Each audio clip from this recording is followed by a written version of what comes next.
All right, you guys, welcome back to the Shellersfield podcast. So in this episode, we are going to dig into poly relationships. Yes. We have a special guest with us, man. His name is Claud. Mm-hmm. And guess what? You both are locticians, by the way. Yes, sir. What's up, get that out the way. Thanks for coming through, Claud. Yep. You feel me? Let's toast to this one first. Oh, yeah. We don't do that. Yeah. Sure. This is about to be a great episode, y'all. Before we start, though, let's introduce yourself. Tell the people about yourself. Everything you got going on. Man, nothing much. Been a loctician for 18 years. Nice. I own Lock Nation Naturals over on 67th and Western. We also got the Lock Nation brand as well. And outside of that, just doing a little traveling, family man, not much of nothing. You know? Okay. Regular everyday life. Gotcha. Little real estate here and there, but nothing major. Bet. So everything sounds major to me, especially this relationship operation you have going on. Yeah, because actually we possibly had to reschedule today because he said he had a date. So yeah. Like who? So you just got to keep balance, you know. Okay. You know it's a balance. What you do for one, you definitely got to do for the other one. Okay. You know, you got to maintain the balance, and that's where the challenging part of it usually come up, because both women might not have the same personality. They got different needs. So the basis of it is, if they don't have an understanding about it, then obviously it's chaos. Yeah. You get what I'm saying? So it's balance, you know. It has to be a need for it, and that's what a lot of people don't understand about polygamy. It's an actual need in a black society. Why you say it's a need? It's too much of an imbalance. When you look at the imbalance of the black family as a whole, all the way back from the 50s and the 60s, it's too imbalanced. So polygamy, especially for the black culture, is definitely a need when you look at it from different perspectives: environmental, social, and even biological. It's definitely a need. Gotcha. Okay. So that's okay. You say a need. So how do you distinguish what the needs are? Like, how did you even come to, okay, I need this. So I'm saying, so when you break it down, we'll just say biologically, as a biological need. Mm-hmm. When you look at statistically, and I like to stay within our culture, I'm gonna say black women to black men. For sure. Okay. It's not enough available black women for available black men. The statistics shows that. Okay. It's a fact. Okay. So when you look at the imbalance there, throughout the world, it's probably one black man eligible for every 100 eligible black women. Damn. That is the ratio. And those are the statistics. When we talk about a black woman having success, family, husband, wife, one man, one woman, one family, we talking about 1 out of 1,000. When you look at it. When you really look at that overall black family, when you see, like, that's how I want to be. Okay. You know what I'm saying? So when you look at that, the chance of a woman finding that at this day and age is about 1 out of 1,000. Cool. And the statistics show it in our everyday life. And so that's where we say it's a need, because we looking at it from a social perspective as far as how we live, environmental as well as biological. They all wrap in together. I give y'all look at it like this. If I was to ask a black woman that date, what do they call that when a man date women? I'm not too heterosexual, is that right? Yeah, hetero. Yeah. Okay, so we say a black woman to a black man, or man versus woman. Y'all women, but you know, so we'll look at it like this. Say if it was 1,000 black men and there was one black woman. Out of 1,000 black women, oh no, I said that wrong. Yeah, Out of 1,000 black men and one woman, by the age of 18, how many gonna be dead? Out of 1,000. Men? Yeah. Because y'all die at a quicker rate than we do. Right, so if we got 1,000 men lined up to one woman, how many be dead by the age of 18? Most of them. Just give me a number. We working with 1,000. 1,000. I'm gonna say 250. Dead? By the age of 18. By the age of 18. Yeah. I'm gonna say half, five. So we'll meet in the middle. We got 700 left. Okay. How many homosexual? Ooh. Ooh. half. We got Are they 700 left, honest? So Are they honest? We got 700 left, so 350. make Half. sure y'all. Half. I'll say half. We'll say half, so we Yeah. got 350. Okay. So if we was to really look at that, it take two to tango. So we really done. Damn. But I'll give y'all 300. You okay? So we went from 1,000 to we got 400 left. You know what I want to do real quick? Let me reposition your mic. Okay. All right, so you said take two to tango, Right. and you got one woman. We had 700 left, and we said if it was homosexual, Yeah. you said half, which is 350. But if it's one homosexual male, it got to be another. Got to be. So if you multiply 350 times two, out of the 1,000 men, is really none left. Yeah. But we gonna cut the deck, so we at 350 now. Okay. How many gonna be incarcerated? Might spend the rest of their life in jail out of 350 Yep. by the age of 18. By the age of 18. So just to speed it up, we're gonna include mental illness, drug addiction. Niggas just ain't shit. Gambling, stability, don't want to work, woman beaters, abuser. The statistics are clearly there. I hear you. So now when we look at it from that perspective, it's a need. Yeah, that's logical. I got to do the job of all of these other niggas because what woman don't deserve a good black man in the household. So at that point now, when we look at it from a social or environmental, what starts happening to society when we say there's an imbalance? Okay, I'm going to go outside my race. I'm going to date women. Keep it going. You got my uncle or my brother got 7, 8 baby mamas. Like, stuff just gets sporadic, and now numbers and shit is all over the place. So where is the black father, the black mother, the black family? Like, where does that exist at this day and age no more? Yeah, so when we think about the black man that's willing to take on more than one household, and we not talking about I'm just walking around with a plethora of bitches just fucking. Like, no, we're talking about being held financially responsible, emotionally responsible, just all around the board. Like, really like, I take care of my women. You know, it's not just like I got 2 women and I'm having threesomes and stuff all the place. Right. No, I'm maintaining 2 households. So that's why you ask, man, is it a date? Nah, ain't no other date because I got to pay the mortgage over here, the rent over here. Wherever there's a need financially as a man, I have to split myself in 2 and do that. So the real men that actually practice it in a sense the way that I do it, the women understand, and that's what they care from each other comes together and how we work as a system because they understand how hard I have to work to maintain 2 families. So you say it's 2 households there, that is the standard for you? Well, there's no rules to none of this shit we doing nowadays. Okay. You get what I'm saying? Me, I look at it as the shoe is on the other foot. People want their own space. Yeah. So I don't feel like, we just all live together in one big household. Financially, that would probably be more beneficial, but, you know, she might like curtains, she might like drapes. You get what I'm saying? So women, they might care about their space and how they like things. She might like blue and gold. She might like black and gold. So that's when you have to give them their own space to be able to be a woman and have their own household. Men, we there. You know what I'm saying? We don't give a fuck about if the cabinet's white and the shit black. That's when women come in and we bring home the bacon and then we let real black women make a lot of the good decisions that goes on to the household.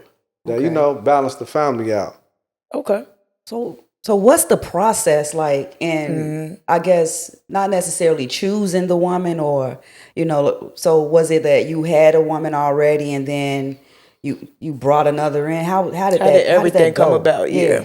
So it's never an easy process unless you raised in a society or you raised in a culture of maybe Islam or Israelite when they practice that. So if you come up in a family where your father had 3, 4 wives, one out the country, one whatever the case may be, it's certain cultures are raised where these daughters they born to be married off. Like that's how we used to do it. Right. Like if Yep. me and you was getting married, I had to get permission from your father as well as I had to pay him.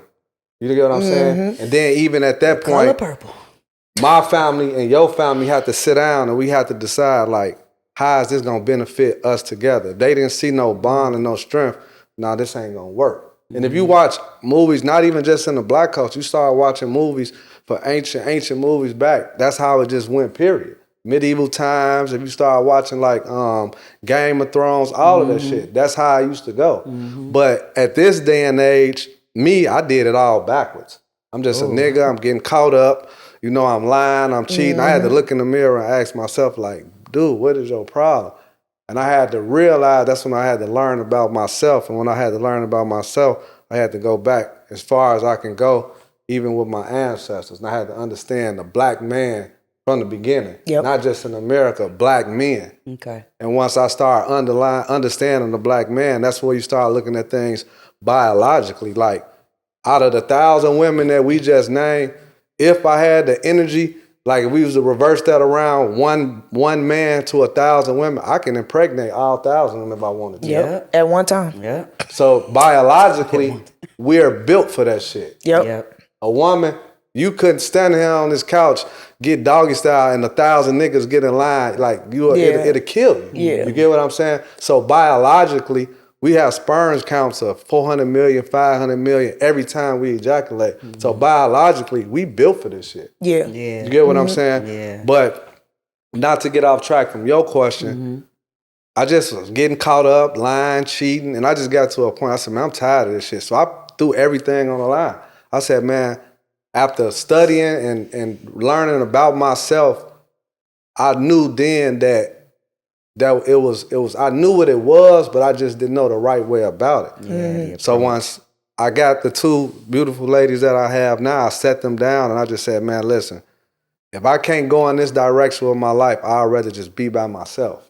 You know, and they love me enough that it's been 10 years and we worked through it. It has its ups and its downs. It get crazy. We all want to walk away and say, man, we tired of this shit. But when we look at what we built structurally together and how one hand washed the other, like we winning. We winning. I see. You know what I'm saying? So it's like we deal with some shit to keep going in the direction that we go. So y'all have real tough conversations. Yeah, it get tough. There get times where they ain't speaking. There get times where I'm not speaking to one of them, so I might stay over at one of the houses 4 or 5 days longer than I'm at the next. So it's just, it becomes a imbalance emotionally. Yeah. Of course. You know, as a man, that never deflect on my roles and my responsibility. I got to still make sure I'm taking care of their every want and every need. Because a lot of times when it comes down to the children, because I have children in both households, they have to maintain. Like, they don't know that they not brothers and sisters from one household. So we all family. Like my youngest son, he called both of my ladies mama. Because he don't know no difference. We not saying that ain't your mama or this, that, and other. Exactly. He look at the love and affection that he gets, so he see it so much. He thinks my daughter's mother is his mother. Because he hear her saying mommy, and nobody's like, oh, don't do this, don't do that. So a lot of the behavior that comes with it, my kids, they see it, you know? And so they gonna understand it a lot more when they get older. And if they open to it, they open to it. If not, you know, at this day and age, people gonna live their life how they want to live. It's gonna be some different, you know. But you know, it can get ugly. So despite, okay, so you say like if you mad at one, because my next question was how do you allocate the time between the two? So despite like having an argument and spending more time with one than the other, if everything is on good terms, how do you allocate the time? Especially with you being a businessman. Exactly. Well, maturity plays a big role in that. I'll be 42 this year, so my hormone level done Big 42. came down. You know? So that helps out a lot because I'm just out here fucking. You know what I'm saying? Now I really understand my purpose. Yeah. So one, I have to understand why we mad at each other. And if it's some shit that I can resolve, whether it's my fault or not, as the leader of both of these households, I have to go in and try to make those corrections and those adjustments. Because one, I'm dealing with women. You know, they more emotional than men. But second of all, I have to understand that they in the position that they in because of me. So because if it's something that might not be right, accountability-wise, I might still eat that shit to satisfy what it might take. Now, I get to the point sometimes I'll just be on some shit like, man, I'm just pissed and I just don't want to be around this motherfucker. And sometimes it works out balancedly because it gives us space and time to miss each other, you know? But a lot of the times I always hold myself accountable for everything that go wrong. And I'm always the one like, okay, let me fix it. So when I go back, I try to make them not feel like it's their fault, but try to find a way where I can do things differently to make those adjustments. So Nelsie's question is, when everything is all good, right? How do you find time to satisfy both women and run your business and be a father? Well, at that point, shit, it's just time management. It's really not enough time. You know what I'm it's saying? No when such you look thing. at 24 hours in a day, y'all both know me. I work 16 of them motherfuckers. So I got 8 left to be a father, to be a companion, to still run business. So you just have to learn how to manage time. That's why I'm bringing people in to help me run my business. And then they both understand. I try to keep it evenly. Like one of the common questions people ask is like, what do you sleep or how does that go? Do you got a schedule? No, I just kind of go back and forth. I'm here one day, here that day, the next. But if it's a need for me to be at one house more than the next, maybe somebody's sick, you know, I got 2 younger kids. So we just all have an understanding. Somebody might not like it, but we understand it. And that's what I was going to do. If one doesn't like it, how do you guys go about a solution? Like it. That's always going to be challenging because one can say that it's not a problem, but when you know a person, they want what they want, so it's a problem. So that's when the vacations, the bags, the dates, you bow them off, the cars, shit, that's how it go. You know what I'm saying? You got to do things to make them remember, like, I'm in this for you and I'm going to always do the best that I can because you got to look at it. I look at what I'm doing and they might be splitting 50 and 50, but go your ass back out here and jump into that 1 to 1,000 then. Exactly. You know what I'm saying? I hear that. So either deal with the fact that I'm not here every day or get your ass out here and roll them dice. You know what I'm saying? So a lot of women they not going to take that risk because that shit ugly out here. I work with all women. I listen to the stories. I hear the stories.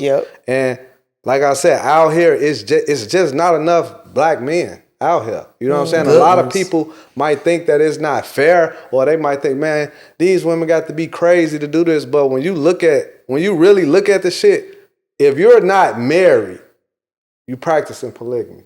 If you're single and you're dating, you practicing polygamy. Because what's stopping you from dating more than one woman?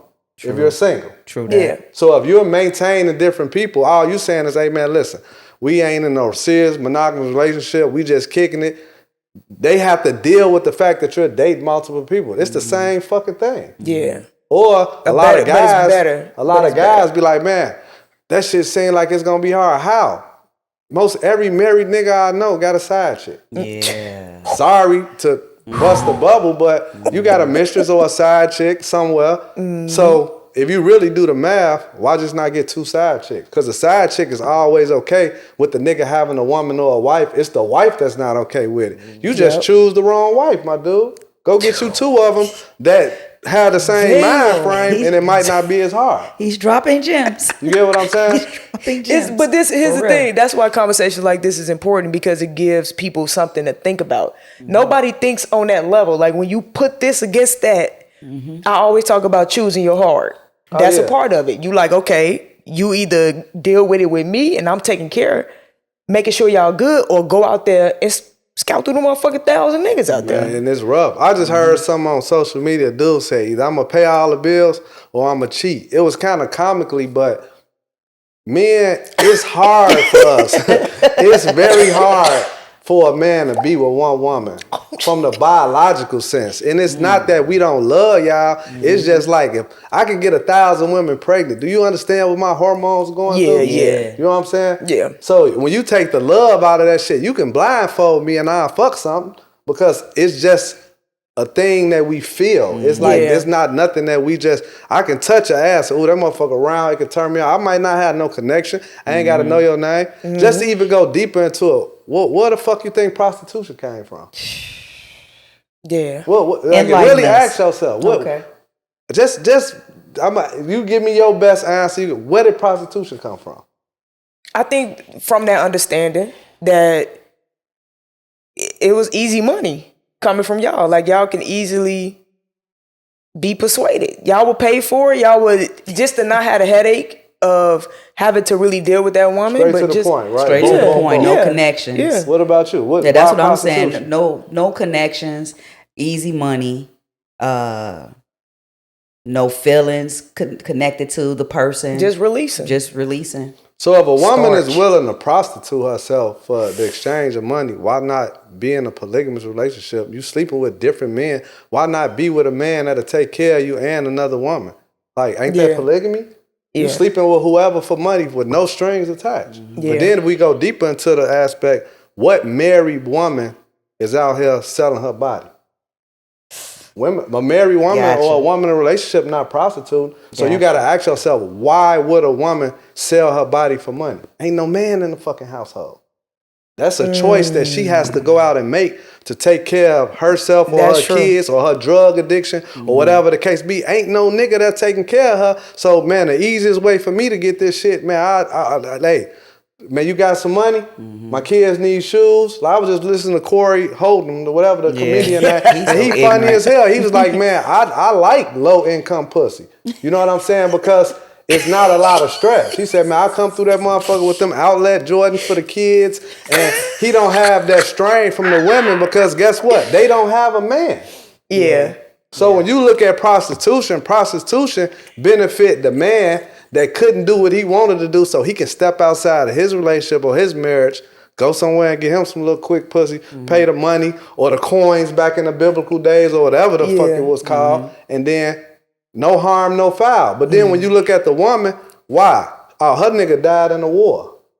Or her nigga got sick and died. Or whatever case why she was abused. It could have been a lot of things of why she chose to take that role of prostitution. But at the end of the day, ain't no man wifing no prostitute and taking care of her financially. She felt like because there's a lack of the man, the imbalance of society in our culture, she got to go out here and figure it out. And it's to the point now, women have got to the point that they like, ain't no 50-50, this, that, and another. You coming through the door telling the nigga what he got to pay, I'm paying for pussy.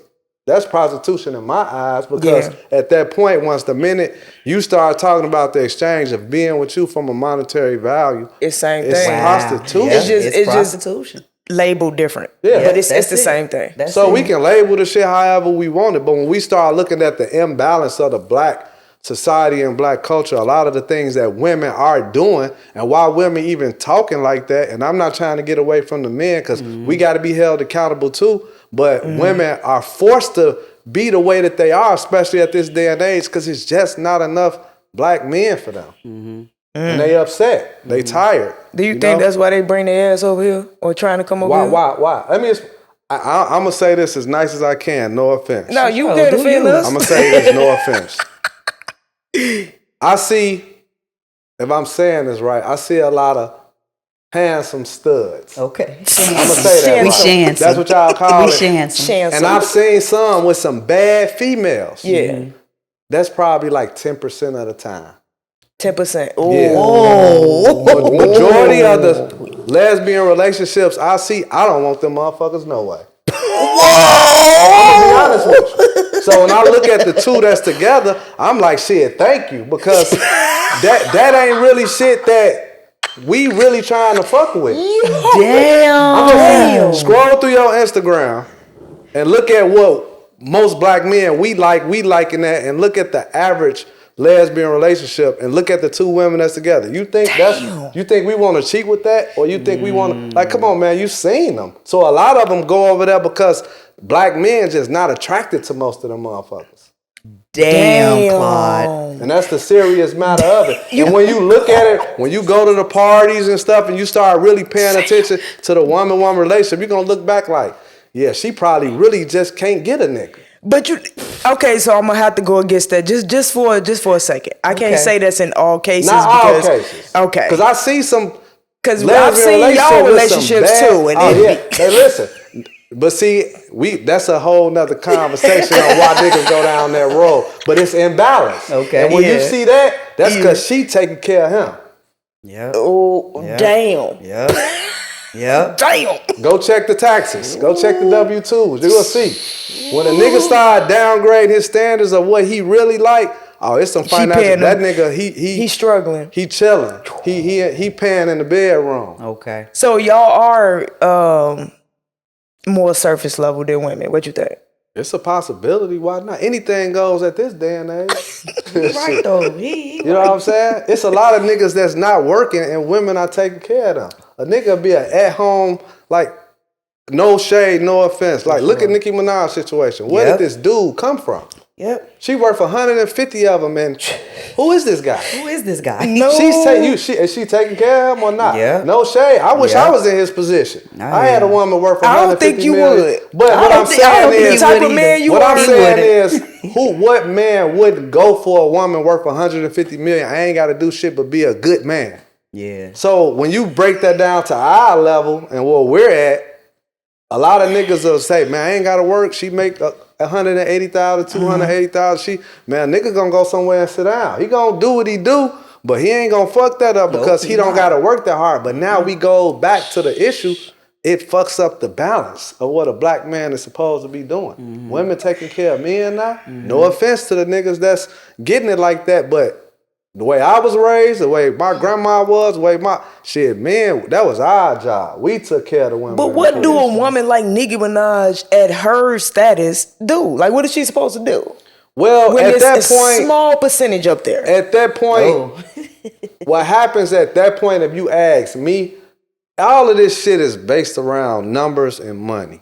So when you get a woman of her stature, she just can't probably find a man in that bracket where she's at that she can tame like that. So if she worth 150 million, she's gonna need another nigga that's worth that amount of money or more. But how you gonna sit this nigga down? Cause your money don't mean shit at that point. So she chose her hard. She was like, I'd rather she wanted to be in love. She wanted to be with somebody that she didn't have to worry about all of this shit. Cause you just said it. You probably if I was worth 150 million, I might still be doing dumb shit because at that point, the monetary imbalance not shit, that it's not enough to keep me there. I mean, what the fuck I'm here for? I got 150 million, so she can't shove that shit down my throat. Nigga, I got 150 million, I'm woo. You ain't got to do this. So to whoever, no offense to whoever her guy is, I don't know much about him, but I'm sure that she's the money and he's not. But what I like about it, she still allow him to be the man. Yeah. You never see her out here disrespecting him, talking crazy to him. That nigga still run the household with her 150 million. Yeah. You get what I'm saying? Yeah. But he gonna think twice about going to somebody DM. You know what I'm saying? For sure. But if you go get with another person that's worth money like that, that nigga might not be smart. He might pull it. Yeah. So this shit is gonna always boil down to the finances when people come together. Family is business. So when the money is circulating a certain way, it has to be a need from one person to the next financially. Family is business. Yeah, it is. Come on, when somebody dies, somebody get paid, right? When somebody born, somebody get paid. Like, it's always going to be business and how you run shit and when people come into place and when you do shit. And when you go back to polygamy, say for instance, if you deal with the Nation of Islam, I do a lot of reading with them. They say in the Quran, a man is allowed to have 4 wives. Yeah. But the thing about most people in the Islamic culture don't really allow their women to work that much. Like I've been to Dubai and I was talking to them. They just don't let them work like that. But that doesn't mean that they don't give them responsibilities to run financial operations. So if I look at what I can invest in with a woman and I do that 4 times financially, what she's taking care of, like you said, ain't enough time in the day, right? For me, so if I can allocate my duties to different people and then they're doing it and they're doing it right, they're gonna bring in more money. You get what I'm saying? So family is business. And then you start teaching the kids, you start teaching everybody around you. Most companies that run typically start pulling people in family-wise. That's how it goes. So that's when legacy that's come on, man. Wendy's, White Castles, Luster's, Soft Sheen, Bonner Brothers, like it keep going. Okay. Yeah. You know what I'm saying? I wanted to go. My bad. Go ahead. Real quick, out of two women that you in a relationship with, are they attracted to one another, or is it just it's a separate thing? This your woman, that's your woman, but they're not together. That's when the anything goes start happening. Because when you start looking at the poly, they got different terms, and I can't get into all of that shit because I drew the line with myself. Like it's just gonna be one man. Right. Okay. You know what I'm saying? And I think that's fair, though. I think that's fair. But it's a but in that. That's per relationship. Yeah. So I look at it like I feel like in the situation I'm in, as long as I can financially take care of the women that I'm with, then if I was in a position where I can financially take care of somebody else, that shit got to make sense to them first, financially. Gotcha. Yeah. Gotcha. So if I bring somebody in, hey, listen, I just bagged Nicki Minaj. She worth $150 million. Gotcha. They might sit down and say, shit, what we finna do then? You get what I'm saying? Because of me just coming in, so I brought a third female in, they eyebrows not finna raise looking at another woman go through the door. But if I talk about financial opportunity, financial business, how it's gonna benefit the kids, the grandkids, they might consider that shit. And once they start looking at each other and how they benefit from each other, they are more likely to deal with each other. That's why you hear the term sister wives. But I was about to ask you. to get back into your question, to not get away from it, I'm not really into the point where they so attracted to each other because it ain't like, it's to my knowledge, when I'm gone, they out doing some shit with each other. I'm not gonna say I don't allow it, but that's just not nothing that in the beginning, it's like, all right, when I ain't fucking y'all fuck each other. You know what I'm saying? So we didn't bring each other in basically because it was like, ooh, she look good. So, you know what I'm saying? We gonna get her. But some people do it operate that way. Yeah. You know what I'm saying? So that part for me is just more about the structure and them getting along and respecting each other and understanding the boundaries of what each person play in the family, and you know how I benefit each other. And like I said, it will always be a constant struggle or a challenge sometimes, but shit, I'm 10 years in and we still going, you know? The reason why I asked that, and I know it's different for, of course, every situation. I asked that because when you say, when you can't take care of things, it's a business, everything work together. So you might not be in the mood, you might not be available, and sex is still a huge energy. For me, that's why I have to take care of myself a lot better. You know what I'm saying? I have to eat right, I have to work out, I have to stay fit because I know that that's a biological need, what we talked about in the beginning. So I gotta work twice as hard to keep two women satisfied. Now, when I ain't there, what I don't know won't hurt me. I don't know what the fuck they doing when I ain't there. I don't know if they got a bag of toys in the closet. I don't know. But I chose mature enough women where I felt like I didn't go pick no holes to the point where they just so dick crazy that, all right, this nigga ain't here. Let me go run out here and get woo. You know, so that is not nothing that I necessarily worry about. I'm talking about with each other. Yeah, I can't. Them take care of each other. I can't say because that, if it's something that happens, like it's never been to that point where we're at right now. It went down that point where this nigga ain't around. Hey girl, where you at? Slide over right quick. You know what I'm saying? So that, I can't answer that. That's probably a question you got to answer them. As far as me, I would say that I would be against it. Not necessarily 100% against it. Just because I'm not going to say I'm 100% against it. If we together doing that, then yeah. Because that's just like opening Pandora's box at that point. Now, I feel like if we go down that road, now it's going to probably get to a point where me being the head of the household, I can start losing control if I just allow certain things. If I just allow you to go out here and satisfy yourself however you want to satisfy yourself, what control do I have as the leader of the household? Like you need some more. You got to fuck more.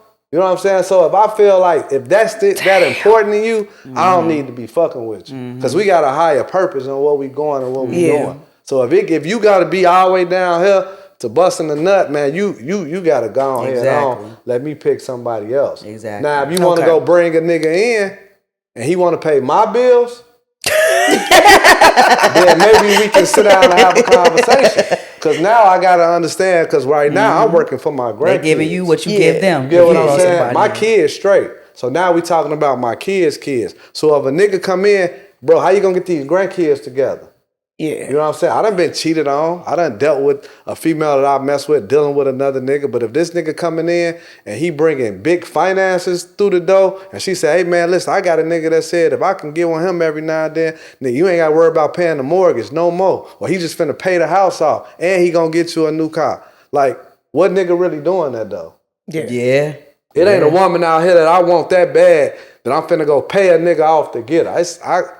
We saw the statistics. They out here running racket. I could go get one from anywhere. So before I deal with another nigga coming into my shit, first of all, he gonna pay me. You know what I'm saying? He have to, and when I say pay me, I'm not saying put money in my pocket. He has to make what we already got working make sense financially. Yeah. And if it makes sense, I might consider the shit. You get what I'm saying? Because why? I don't think you would. I can't be there all the time. I hear it though. I hear it. But you never know. I think it's different with another woman, but a man. Well, you got to look at the emotional part of it, just about them being with somebody, period. Yeah. You get what I'm saying? Me, I done got so detached to shit emotionally so much, like I'm numb to a lot of shit. I can only dwell on certain shit for so long. So if I'm dealing with a woman and she always say, man, I might as well give me another nigga. You only got so many times to say that shit to me before I disattach myself anyway. So if I'm dealing with one of them and they constantly saying some shit like that, I already know it's coming. So let me get ahead of the game. Hey, listen, when you go get the nigga that you're going to do, tell that nigga at least pay the mortgage for us. You get what I'm saying? I'm pushing that shit. Hey, tell that nigga to pay the house off. So that way, they looking like, damn, if I do go out here and get some dick, I'll look stupid to go fuck a nigga and they ain't even doing what he doing. Exactly. So if you do go do it, financially, that shit going to benefit me. But if I find out you just out here getting some dick or you getting your pussy ate or whatever you want to do, whether it's with a woman and you just going for sex, I can't fuck with you no more. You fucking up the business. Like, you too hot. That pussy hot. I can't do nothing with that. That pussy hot. You know what I'm saying? You now I got to worry about women have brought down whole nations by sleeping around. Yeah. Talk about it. That's deep. Nations. I'm talking about whole kingdoms that have crashed down. Like, come on, man. Even if you go like they ask, are women meant to rule? It's not a problem if they ain't meant to rule. It's what they start doing when the men turn against each other for the woman. If you sleeping with 5, 6, 7 men, now these niggas want to kill each other. They want to kill other people. Men, when we get emotionally attached, niggas get crazy. We killing you. We killing the kids. We killing your mama. Like, you done seen the stories. Don't act like y'all ain't seen the news. And niggas doing that shit, they killing everybody. You know what I'm saying? So when the women turn too many men against each other, all out war gonna break loose. You know what I'm saying? If you go back and look at some of the women, like from the Egyptian times, read the stories, once they start sleeping with multiple men, the niggas went crazy. And the kingdom fell because nobody could be trusted. These niggas turning on each other for pussy. You get what I'm saying? So you gotta, I'm not gonna put myself in a position where I know a woman get to that point where it's like, man, I want to fuck so bad outside of what I got going on that she willing to risk everything we built. Right. So that's that point. You got to know who you dealing with. I wouldn't be fucking with no woman like that. Not to mention, it's been 10 years. So that's where I was going with it. So it's been 10 years. So you guys had to grow. So was it like... Oh, they hated each other in the beginning. Okay. Because you were talking about personalities meshing. So after you had that conversation with them together, did they have their own separate conversation or like? So to get more into my situation, if you want to be more curious, so I always was a lying, cheating ass nigga. That shit is in my blood. My granddaddy had women. The day my granddad died, we found out he had an outside kid. You know what I'm saying? I got uncles that had girls running in out the house, 7, 8, 9 baby mamas.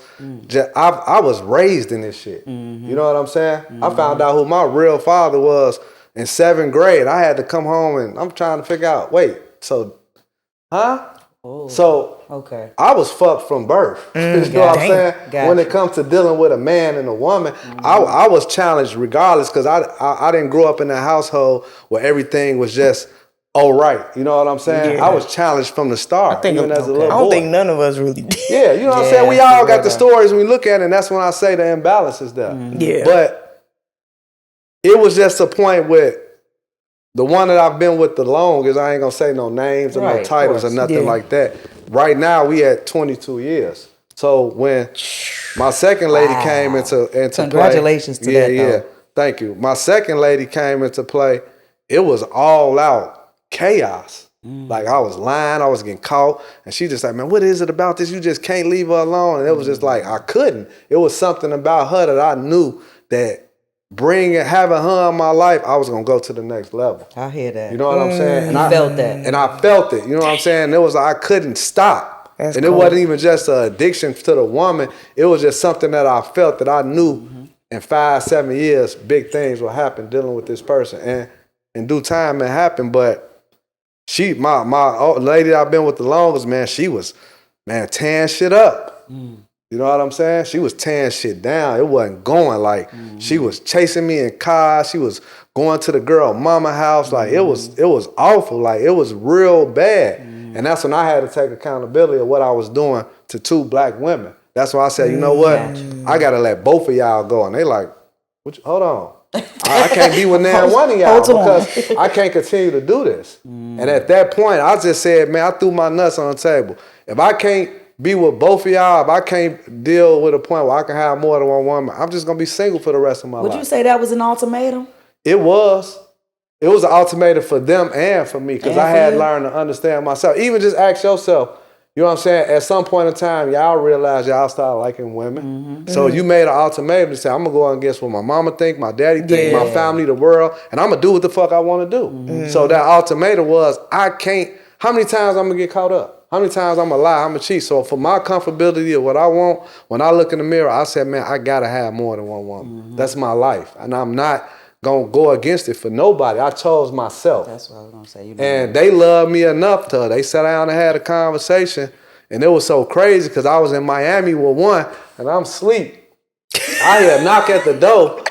It's the other one. I ran out the room in my drawers. In Miami. Are you serious? I'm in my drawers. I ran. I'm thinking, man, it's finna go down in Miami. They had planned the shit for us to finally be together for the first time. I guess they had their talks and they figured out and they said, man, listen, we're going to try to figure this shit out. But man, I went downstairs. I called my guy. Like, hey, this motherfucker just showed up. They set me up. Motherfucker finna kill me. I didn't know what was going on.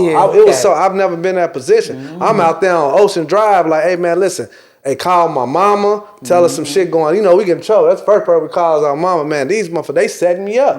But that was their way of saying, let's try this shit. You know what I'm saying?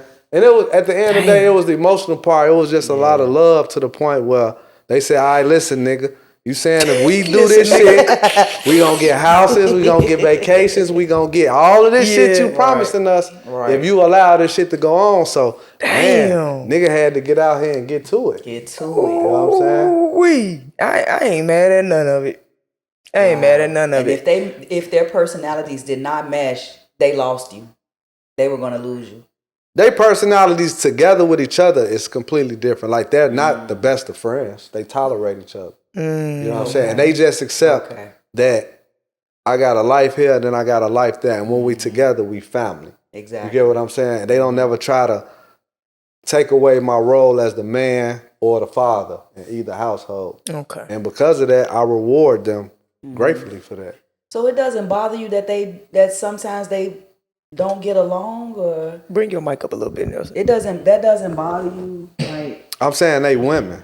So that part, how deep am I down the rabbit hole? Am I supposed to get into that shit? You get what I'm saying? That was my thing, like the emotional part, because we're more emotional. Right. Well, I can't say that because anger and all that shit that y'all be on. Yeah, I think men are actually more emotional. Yeah, men are more emotional. Y'all more stronger emotional. Yeah, we more stronger emotionally. Women are way emotionally stronger than men. Y'all tolerate shit that niggas will blow their brains out the first day over. Yeah, I know. You get what I'm saying? Yeah, okay. Women can endure that shit over and over with the next nigga and the next thing. How women sit up and have 5-6 baby daddies. You gotta understand, they know how to detach themselves from one man and having a child to the next. Like men, we do that shit because we don't deal with it a certain way, but a woman might have carried several niggas' babies. You get what I'm saying? And every time she thinking this gonna be the one. Us, we don't care when we doing that shit. Y'all dealing with that shit differently. That's a whole nother burden at a man. If we had to carry the kids and y'all out fucking,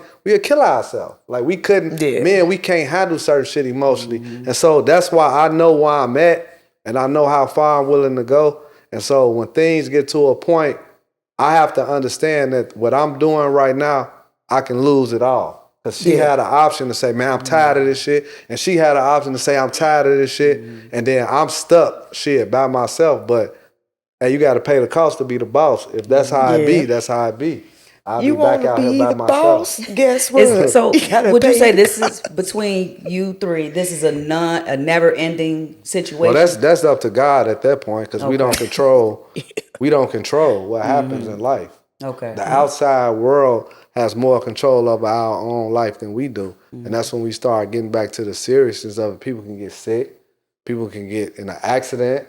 People can go to jail. And then when shit start happening, that's when you understand how close and how tight the family is. Now it's back to the business. The insurance policies got to be in place. You know what I'm saying? You got to make sure the finances is in place. And as far as what we got going on, everything that I try to do and maintain and make sure, God forbid, something happen to me, they taken care of and the kids taken care of. So us again, like this shit is bigger than most people think. Like we gotta really do things a certain way because financially we never know what might happen. So we gotta always making sure we crossing our T's and we dotting our I's all the way down to the kids. Yeah. Most of the conversation when you speaking is mainly about finances, financial. What about the emotional part or any other part? Is the financial part, I guess, the dynamic that has to be the number one product in the relationship? Well, the type of person I am, I hate to say it, I'm going to wrap finances around everything. Everything? From life, from death. It costs more to get divorced than it costs to get married. You get what I'm saying? So if you married and then you got a kid, or if you have a kid with a woman you don't want to be with them more, now you got to pay child support. Like, so money going to come into play all the time. You know what I'm saying? So the more that we understand the financial aspect of why we in everybody's life individually, how we dealing with our cousins, our brothers, that's why I typically don't fuck with nobody no more because I don't benefit from pretty much nobody financially outside of my family. You get what I'm saying? And my clients. So that's who I give myself to, my business and my family. And once we understand that where the direction we going with our life financially, we understand how all of that shit come into play. You know, finance, you can't do shit without money. You know what I'm saying? And what woman gonna sit up and tolerate a broke nigga having multiple women? You get what I'm saying? So at that point, the emotional part, it matters to me. But if it get to the point where emotionally they can't handle it no more, that's when I'm gonna say, man, it's probably time for you to make a different decision with your life because this is what I decided for my life. So I can't get too caught up on what they want to do in this situation emotionally because I'm just saying if you emotionally can't handle it no more, you got to step away and allow somebody else to step in and become a part of what we doing. I got two questions for you. Wait. The first one, so we saying this has been a thing for 10 years, right? It's only been them two since. I'm going to be 100% honest with you. I can't, in 10 years, I don't even know where to fit nobody else in. I know that's right. Okay. So it's a discipline within myself. I'm running around trying to maintain two households financially, emotionally, you know what I'm saying, socially, spiritually, all type of ways that I really, when a man is in a position where he's dealing with things, ain't no room to cheat. Like if you're doing it at that point, now you're just selfish and stupid. Because the person that you're probably doing it with don't even benefit what you got going on financially. So if I am going to step out and I'm going to do something with a female, but through the door, she going to know you got to pay them to get to me. That's how my life, I get women all the time. You looking for a number 3, this, that, another. I tell them all the time, you talking to the wrong person. I ain't in control no more. I know that's right. You got to go holler at, first you got to go holler at the OG. The OG. And if you can get through to her, the second one a little bit more lenient. But you got to get through to her. And most people that ain't know, when they see her, when she come in, oh nah, They say, oh, fuck that. Yeah. Ain't no getting through her. So somebody will have to want me bad enough that they willing to go through her. And I ain't gonna lie, the way she barked, it's a bite. You know what I'm saying? And the other one that she got bit a lot of times, but she felt that it was worth it. You get what I'm saying? She was gonna keep getting bit. She was gonna die. She would have got bite over and over and over again from my ass to be in the situation, and that's why she there. Yeah. You know what I'm saying? So this position is better. I got two. My apologies, G. My apologies, girl. All right, so the second one, if you taking care of everything, and sex is not the main thing for you, how do you benefit? family. Good question. I benefit because I take pride in being a black man.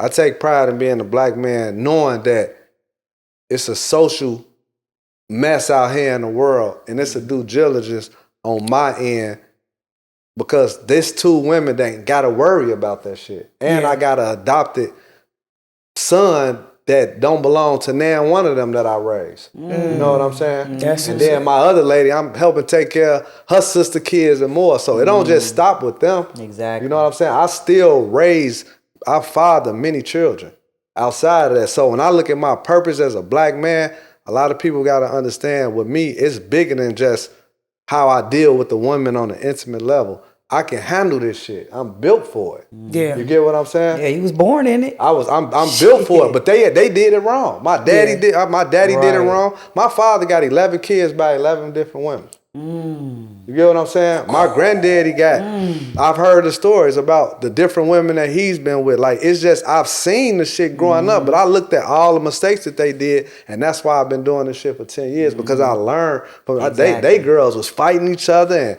all of this shit. You know what I'm saying? And it got to the point where I started realizing everything they wasn't taking care of everybody. And that's where the business comes into to play, is because the reason it can't be successful because niggas just don't got the money to do the shit. Yeah. You gotta have the finances to do it. So when something come about, I have to be able to act quick financially. Yeah. She want a car, ain't no scratching my head. We gotta go get that motherfucker. She want this for her birthday. Ain't no deflecting on what they want. You get what I'm saying? So when it comes to what they want, I just take pride in being a provider. I love that shit. Okay. Like, when I tell you I love providing, I love that shit. Like, outside that, I drive the worst car in the family. I take care of myself last. So I get happiness when I see all of them have everything they want, the kids and other kids. I got 2 in college right now. You know what I'm saying? 2 younger kids. Like, I just take pride. That's what fueled me to take care of my family. And if more black men did that, we would fix the chaos that's going on. All of these younger boys that's in the statistics that we said that's fucked up is why. Ain't no man now. Yeah. A big percentage of that comes because there's no father in the household. And no, I'm going to say this, I don't want to offend y'all. You can't offend us. We good. A man is necessary in the black family. And we the believe the same masculinity thing.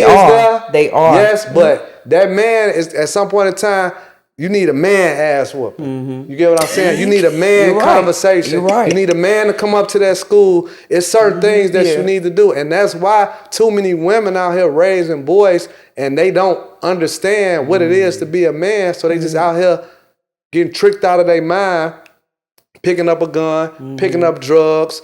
No offense, whether they choose to be homosexual or not, whatever. A lot of imbalances that just come into life, period, is because there's no black man in the household. Look at Section 8. Section 8 says that a woman has to stay on the lower end of the income. You cannot be married, and you can't have no man in there. The more kids you have, the more money we gonna give your ass. But can't no man be around. Or if the black man die, the kid get a social security check. But he still gotta raise himself. So black men is just, it's that important. You're giving me too many highlights for the promos. It's too many highlights. But you know what? It's gonna be hard to choose from. What's crazy is, for a heterosexual relationship, just the single, it sounds like the poly relationship is the best option for the woman or family or or blacks. For the black man and the black woman right now, you get the better man. We have no choice. Yeah, you get the better man. So let me ask you this. So out of the thousands men, we could say thousands, millions,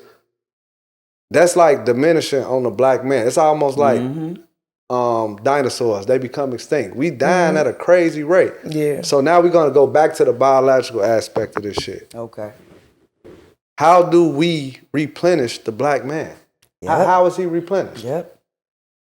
I'm asking. That's a question. I'm gonna ask you. I honestly don't know. How is the black man going to be replenishing all of this shit? I don't have an answer, but I think poly relationships is a solution. Not necessarily I think that it drives poly. a man, because listening to you, well, you are already the man that you are, so you already dedicated to the black woman, Right. to your kids, to yourself, so you did your own research and everything. But in listening to this, what I was trying to say is, it's better to have a man like you that would like two families, that's actually approaching it with, I'm going to be taking care of this, taking care of these families, these kids, that's not my kids. It's like the poly man is a better man than just the single household man. Yeah. I'm getting I from call my family a tribe. Because Okay. ancestral wise, that's how we used to roll. You get what I'm saying? I got And if you want to take it on a biblical aspect, whatever, you go on the Bible, polygamy, all the way back through there. there. Yeah, it is. But when we talk about how do we replenish it, how many men do you know got multiple kids by multiple women? Like, just in the record. I probably like all the men I know. Enough. Yeah. That's it. As That's long it. as black men have the way to be fruitful and multiply, whether I have 10 baby what I'm mamas, saying. 2 women, whatever, it's going to be more little black kids, black boys and black. They can't fucking stop us from producing because niggas can't keep their dick in one woman. So as long as we doing that shit, that's the only way we're going to reproduce. And bring some structure. You might as well just bring some structure. Yeah, That's what I'm but we saying. gonna keep That's what I'm doing saying. it. But That's we what gotta he do brought. it in a way that it doesn't look right to society for a black man to do it. But behind the scenes, that's the only thing that's keeping our shit afloat. Black men having kids by all these fucking different women, and they just kids every fucking well. That's and basically that's what I the was saying. only way. There's no other way. It might not be a pretty picture for how it's being exactly. done. But that's the way society want it. And they're like, I don't have nothing against American standards and American culture and whatever. But if we go back to the books, as far as what I was learned in school, we was brought here against our will. So if we're not naturally, culturally Americans, what culture were we living before we came to this motherfucker? How were we living? How were we sustaining? Tribes. Yeah. So when you come to America, this is one woman, one man. Figure that shit out. You don't figure it out, Good you're luck, going to get nigga. divorced.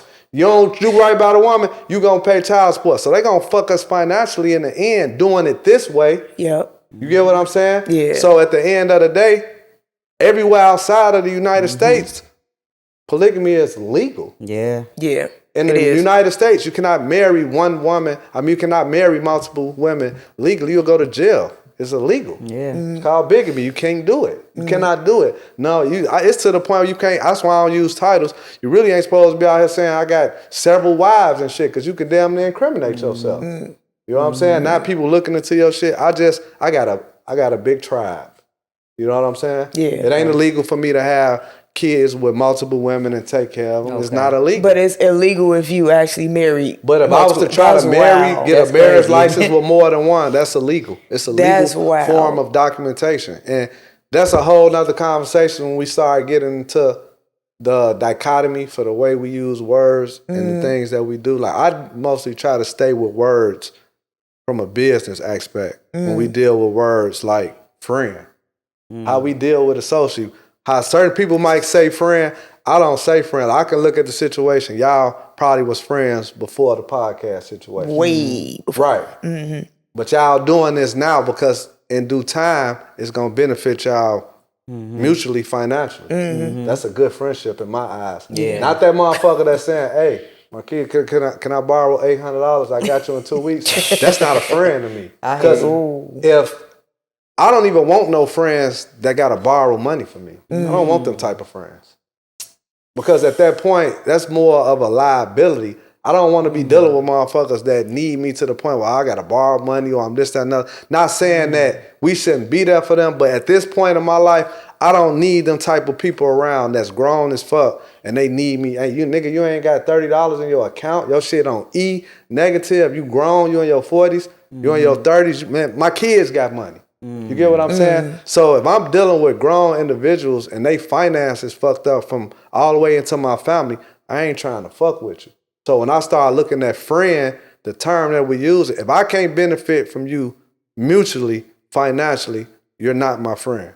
You can be associate, whatever else you want to call it, but if the money ain't flowing between the two of us, or one hand ain't washing the other, back in the old days, even if it's not from from a financial aspect, you got the cows and you got the chicken. We know one cow and one chicken is not equal, but yeah, you gonna get some eggs and you gonna get some fucking milk. So we not spending no money, but this motherfucker got eggs, this motherfucker got milk. We can be friends. You get what I'm saying? I get it. You go do this, you go do that. So it got the benefit to where it allow people to go do some shit. And that shit goes even farther when you start talking about what you look for in a friendship. And we talking about business terms. We look for appreciation.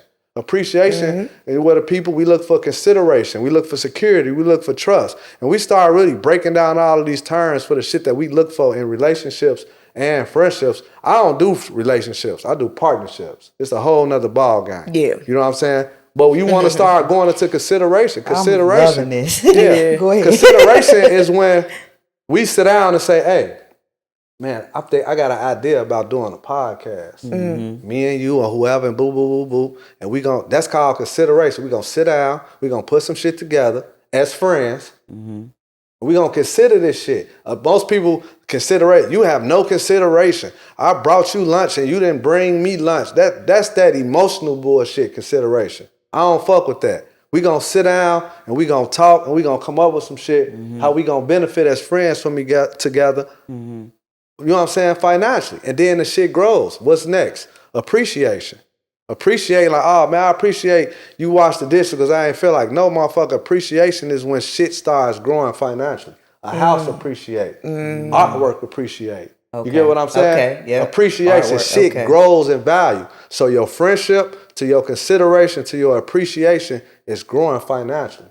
You get what I'm saying? Then that's when you start hearing all these terms. Security. What we gonna do to secure this shit? Get a business license, take out some funding, you know what I'm saying? Put some money to the side, start an LLC, start a trust. I don't trust you. Nigga, I don't trust you. No, a trust is really, when you break down the business aspect and start understanding what a trust is, a trust comes in and protects everything. Yeah. So we gotta get some trust in what the fuck we got going on. In case you start fucking up or I start fucking up, where's the trust? Nah, nigga, I ain't trust you not to go take some money and give it to a bitch. No, the trust is put up as a form of security with the friendship financially to where you don't have to worry about that shit. So we start looking at the terms for how we start dealing with how we deal with people and the words that we use dealing with people. When you start tying money into that shit, you will start leaving a lot of motherfuckers alone because they don't benefit you. You carrying too much baggage. That's very enlightening to me. With my friendships, I've never looked at it in that way. Yeah. So that's a good one. It's like for us, what's big for me in our relationship is accountability. Oh yeah. So hearing you say it with the finances part, that's basically already here in a way. But he's a man too, so you got to take that into account as well. We still base things, to me, on a spiritual level. Right. That's has nothing to do with the physical realm. So when we talking about like accountability is our personal growth, spiritual growth. Yeah. It's gonna always be some of that other shit that come into play. You said the other shit. Yeah, the other shit when it's money involved, it's always gonna be because sometimes the money that might always be there. Yeah. But that's when you bring in the right friend. But that's a great way to look at it, the way you just described all of that. It's for our relationship, that for me, that's already mixed in there. So it's like, damn, and I've never thought about it that way though. So now that it's in my head, it's like, oh, I got that with my friend. So don't worry about it. Do you feel like your situation help you increase your finances? Always. Okay. He said that. One of them I work with. He said every that. day. The second one, he said. And so from the with second that one, he but said he with didn't that really second say one, that he for the knew first one. Yeah. He was gonna go up. She believed in me so much that I knew that bringing her on and doing what I'm doing, investing in her, teaching her. I said, I promise you, by the time you're 30, you'll have 2 houses and they'll be paid for. And you're going to be on top of the world. You know what I'm saying?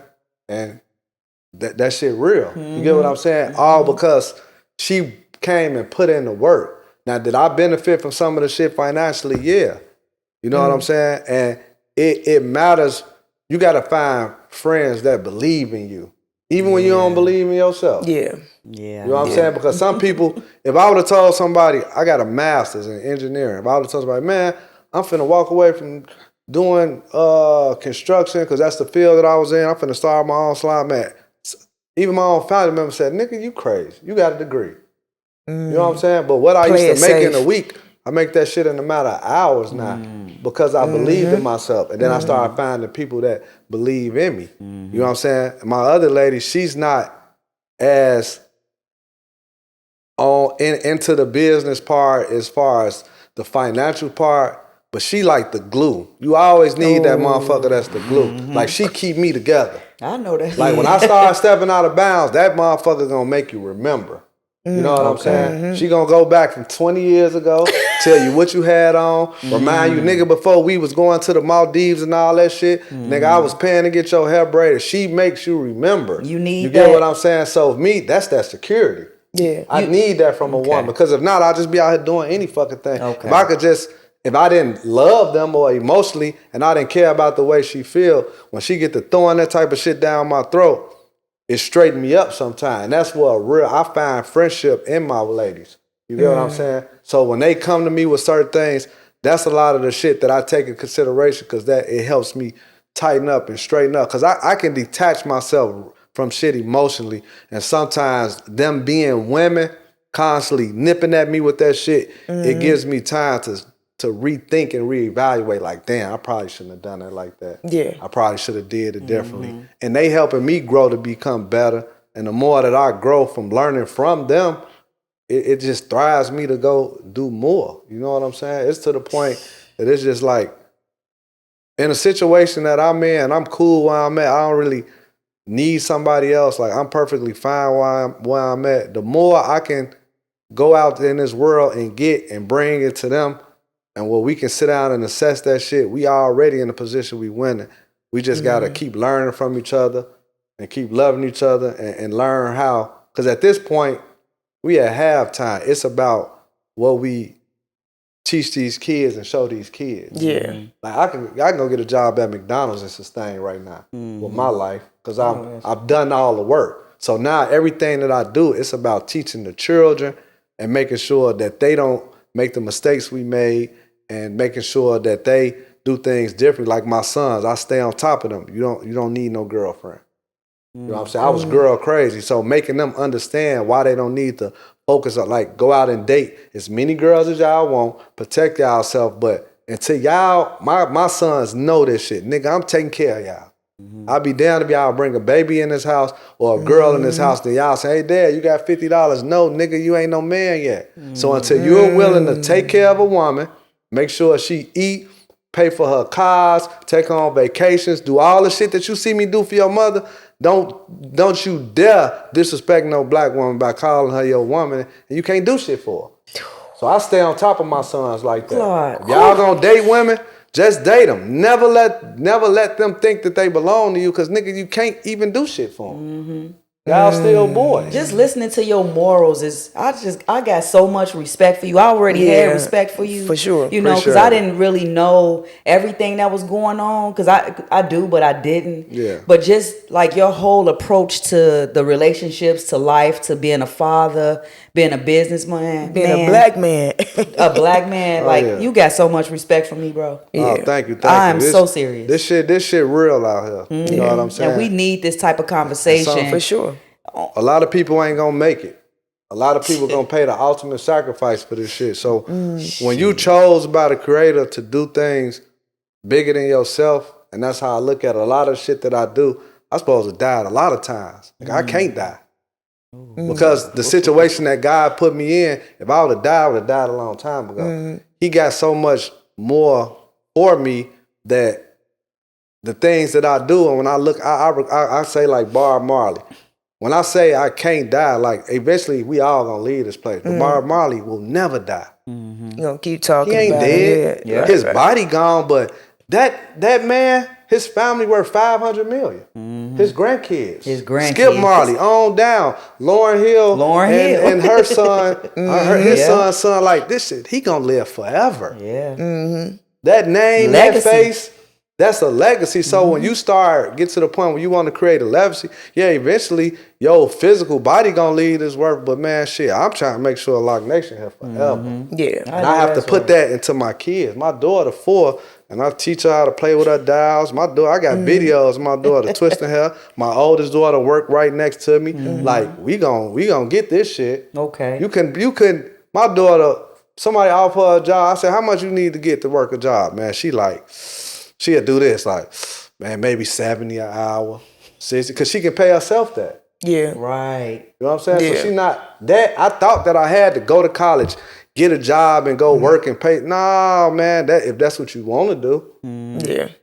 But most people successfully, you got to go out here and you got to take that chance. You got to sacrifice. Yeah, I agree. You know what I'm saying? I wouldn't dare be doing the shit that I'm doing if I was still working somebody's job right now. So, are you happy? I'm happy. In your situation? I'm Your grateful. dynamic. I'm grateful. I love that fucking response. Okay. Yeah, happiness, that shit come and goes. Okay. I can wake up tomorrow and some shit I might not be happy. I'm grateful.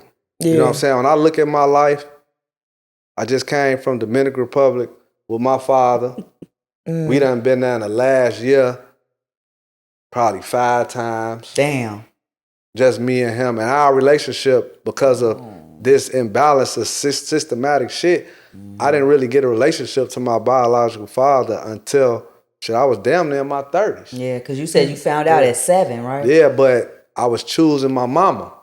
Listening to what she was saying, being broken, dealing with the shits of society. Your daddy wasn't never here. He ain't want to do this. He ain't want to do that. So she kept his ass at bay thinking that she was protecting me. You know what I'm saying? But when I got older, I needed, come on, man, I'm looking at this man like, damn, this nigga look just like me.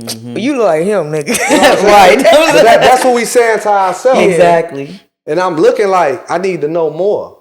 Yeah. I got a grandma I didn't know. I got a grandfather I didn't know. And I love and appreciate my mother because she was doing what she thought was best. She never was a mother before. So she thinking, this nigga don't want to be with me, then fuck him.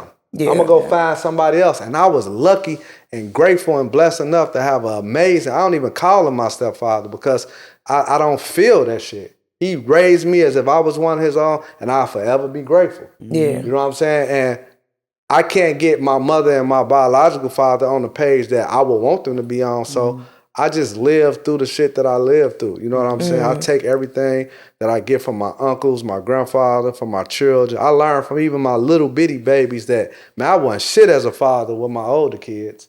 Wow. Because I was out here doing shit. Yeah. You know what I'm saying? I didn't understand. I wasn't dropping them off at school. I wasn't, a lot of the shit that I really do with my 4-year-old and my 2-year-old now, I'm a better father because I learned from my children. Yeah. You know, and I'm grateful, man. I'm grateful every day to see another day. You're going to have your hard times in life, but man, life ain't about fucking being happy all the time. Yeah, You know that's what I'm saying? I got you. You know, so I could walk out of this motherfucker out a flat tire. My happiness gone. On the real. Just see, like that. Guess what? I'm grateful I got a car. Yeah. I'm grateful Yeah. y'all let me sit back in this motherfucker. Got a donut. Yep. I'm grateful for so much shit. So I And don't even really been get in the too caught position up. to get that motherfucker fixed right away. Yeah. Yeah, that's called Like, come being on. grateful. Yeah. Man. Yeah. You know what I'm saying? Yeah. I look at it like this. People just ask me, like, man, you gonna be in Chicago forever? Like, I don't know how long I'm gonna live in Chicago, but I'm grateful that I got a skill set and a mindset. You can put me anywhere. Anywhere, yeah. I don't give a fuck where you put me Yeah. in this world. Give me about 6 months, that bitch cracking. I hear that, You know what I'm Joe. saying? So not the curve, the conversation. Remember when you did, what's his name? Emmanuel Hudson. Emmanuel. Yeah, when you did his hair. Yeah. Now I don't know if you've seen this, but the clip kind of went viral. Yeah. And I don't really be into social media like that. I just post shit and I leave. I got another video finna. They tried to mislabel you though. Yeah, and I didn't like that. I love it.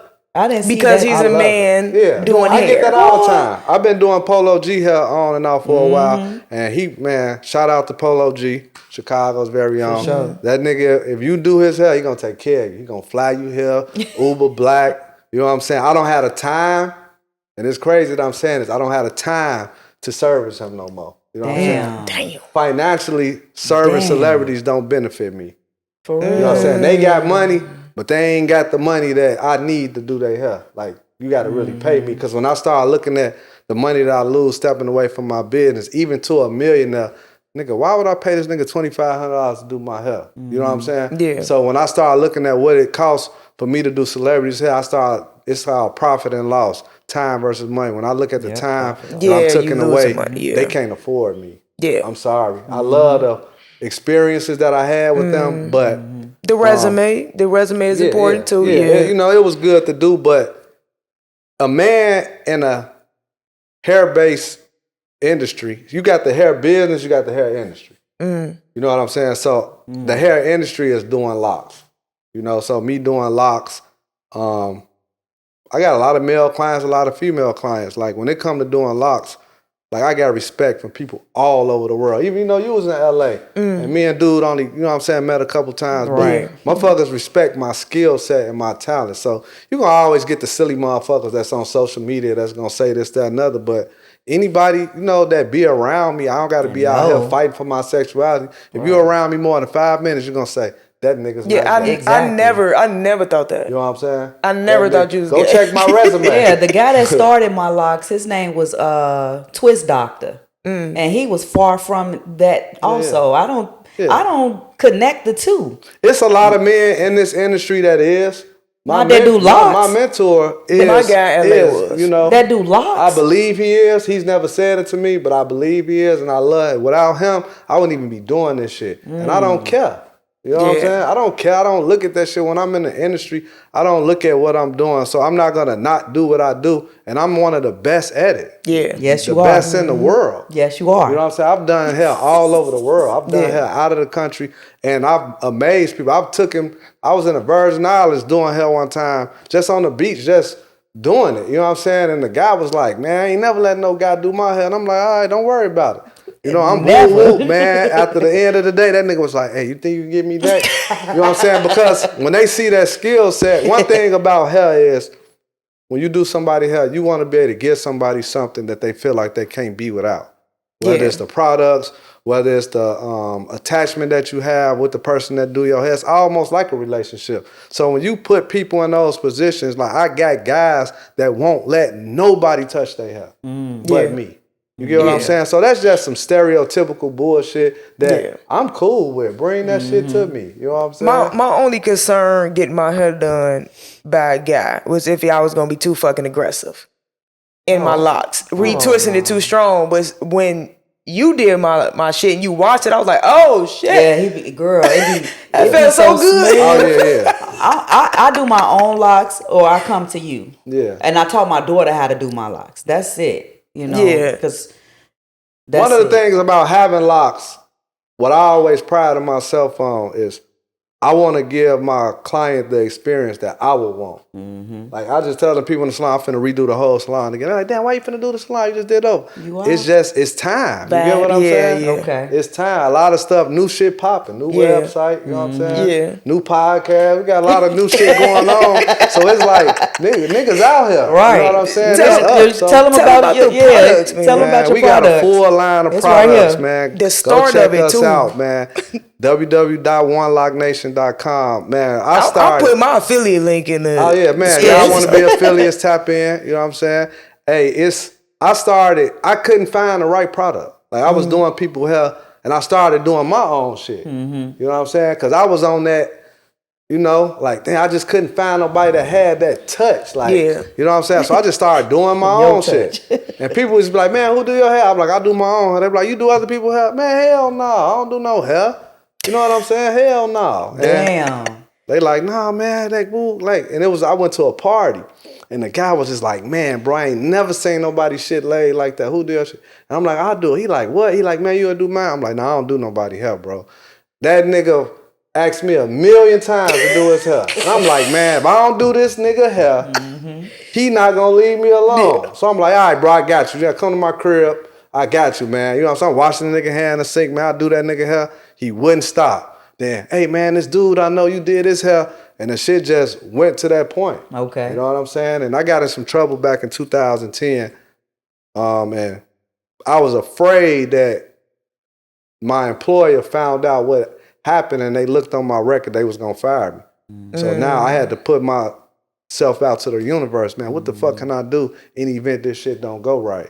I always did hair. I used to always cut hair, twist hair, all of that shit in high school. So you cut hair too? I was a barber first. Okay. Yeah, okay. They don't want to pick the clippers back up. That's a problem. But you know what I'm saying? Niggas painting haircuts on now, so it's a whole different ball game. You know what I'm saying? So I'm from the old school barber where a lot of shit, that shit just the Steve Harvey shit, we wasn't doing that shit. You know what I'm saying? And then the pay rate just wasn't there for me. But now that I understand time versus money, if I ever started cutting hair, I'll make the same money because I know what to do. But man, I just started doing hair, getting better at it. More people was coming. And when I had got in trouble, man, I was doing a lot of people hair out of the house. And I was like, man, my mother was like, man, you know, it's a shop opening up next door to my shop. Man, you should get it and start doing hair. And I did it. I was the only motherfucker in there by myself for a couple years. And then Stephanie came along, Maya and them came along. Shout out Stephanie. Yeah, Stephanie, Maya, appreciate y'all. We started growing, you know what I'm saying, the support of my other lady. And it's just, man, I couldn't find the right product, man. I'm mixing shit together because I wanted it to smell a certain way, feel a certain way. I wanted to dry a certain way. I wanted to lay a certain way out there. It's just like I kept fucking with shit. And man, one day I was mixing some shit and I mixed it and I put it in the microwave and I forgot the shit was in there. And then the next day I took it out and stirred that shit up and I was like, man, what the fuck? So it wasn't until I melted some shit down. I never used to melt shit. I used to just mix it up. And so at that point, I started studying the chemistry part of it. Right. Shit got melting point. So certain compounds and bases, once you melt that shit down and add shit into it, it changed the dynamics of it. So God chose for me to have this product. Because it happened by mistake. I left the shit in the microwave because it was in my car and it got real cold. I'm like, put that shit in there. And then I forgot. And the next day, the shit had separated. But it was still loose. I mixed that shit up. Added some more shit to it. I used that shit all day, man. Everybody that week, man, what was that shit you used in my hair last week? Man, I want that same shit. So I spent another few years like perfecting and getting the actual formula. Like Lock Nation is a one-of-a-kind product. Ain't nothing else on the market like it. You know what I'm saying? Nothing else. You can go get any product out of the store, any of that shit. You will never find another. As far as the pomade and my oil, ain't nothing else out here on the market like it. And then we just started growing, man, and I just got to the point where everybody wanted me to use it. Other people were saying, man, let me get a little bit of that to take home, do on my own hair. And I said, man, I'm putting this shit in jars. Yeah. Okay. The creator chose it even higher, and you know what I'm saying? Later down, we got a lucrative 100% black-owned business. For real, though. That's no investors, just me and my family, a family Congrats business. on that. Congrats, because Marquita brought me there.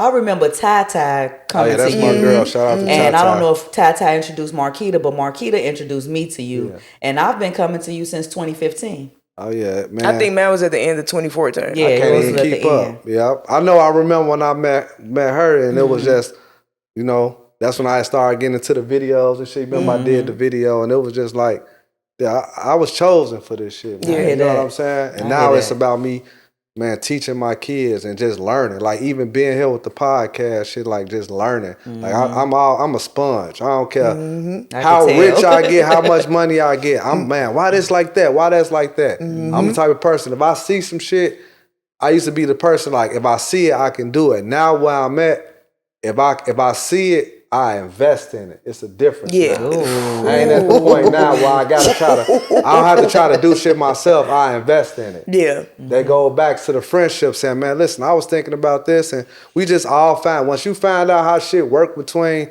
people mutually, man, everything, man, people been doing it for years.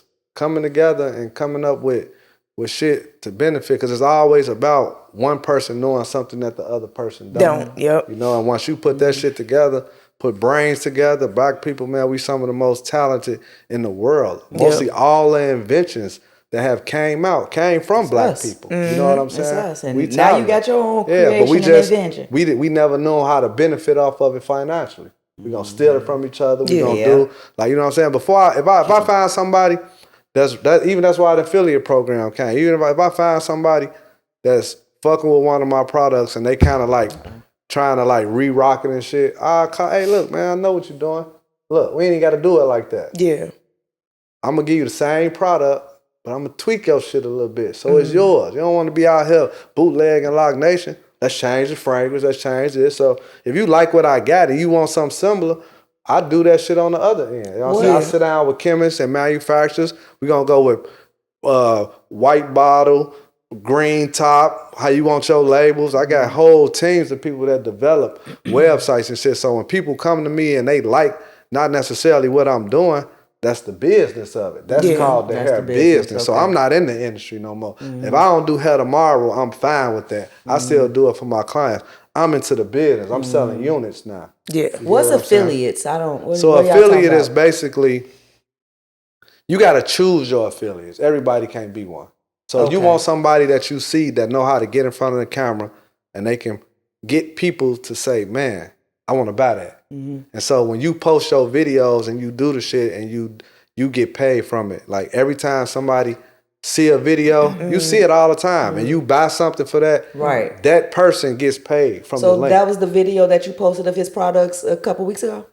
I saw you post this. Okay. So that's okay. Got you. So it's a residual thing. You get what I'm saying? Some I got my personal link. Yeah. So you get a link. So every time somebody see that video and they shop off of it, it goes to it. So it takes some time to build up. Right. You know what I'm saying? And sometimes you got to do shit like this or other things. You got to put money behind it. But a person that's really, man, you got people out here that's making tons of money off TikTok affiliates. I saw that. Because they don't do shit but just get products and sit on there and make good video. It's the content. You know what I'm saying? That's the way of the world now. I get the emails from them too. My thing is, I don't want to be an affiliate of everything. So I don't care how much money is behind it. None of that. If I don't use it, if I haven't experienced it, if I don't like it, if I don't believe in that shit, I don't want to be involved. That's how I am. Man, when I'm to the point now I can go out and pay anybody with a big following, but I like my shit organic. I want to fuck with the people that really trust in my shit, that use my shit. That's why if you look at my social media, we dropping real testimonials, real reviews every day of our customers. Like, no offense to some of the big box products that you see in Walmart and shit. You can't go find no salon, nowhere with people using this shit every day, getting their hair done, and they telling you that it's working and they going back. It's just big marketing behind this shit. Because you got people without locks. You have people without locks buying your I got a new video I just shot. I got a new video I just shot in Dominican Republic. It's crazy. It's about to drop. It's finna tear the internet up. And it's a young lady that, you know what I'm saying, believed in my shampoo.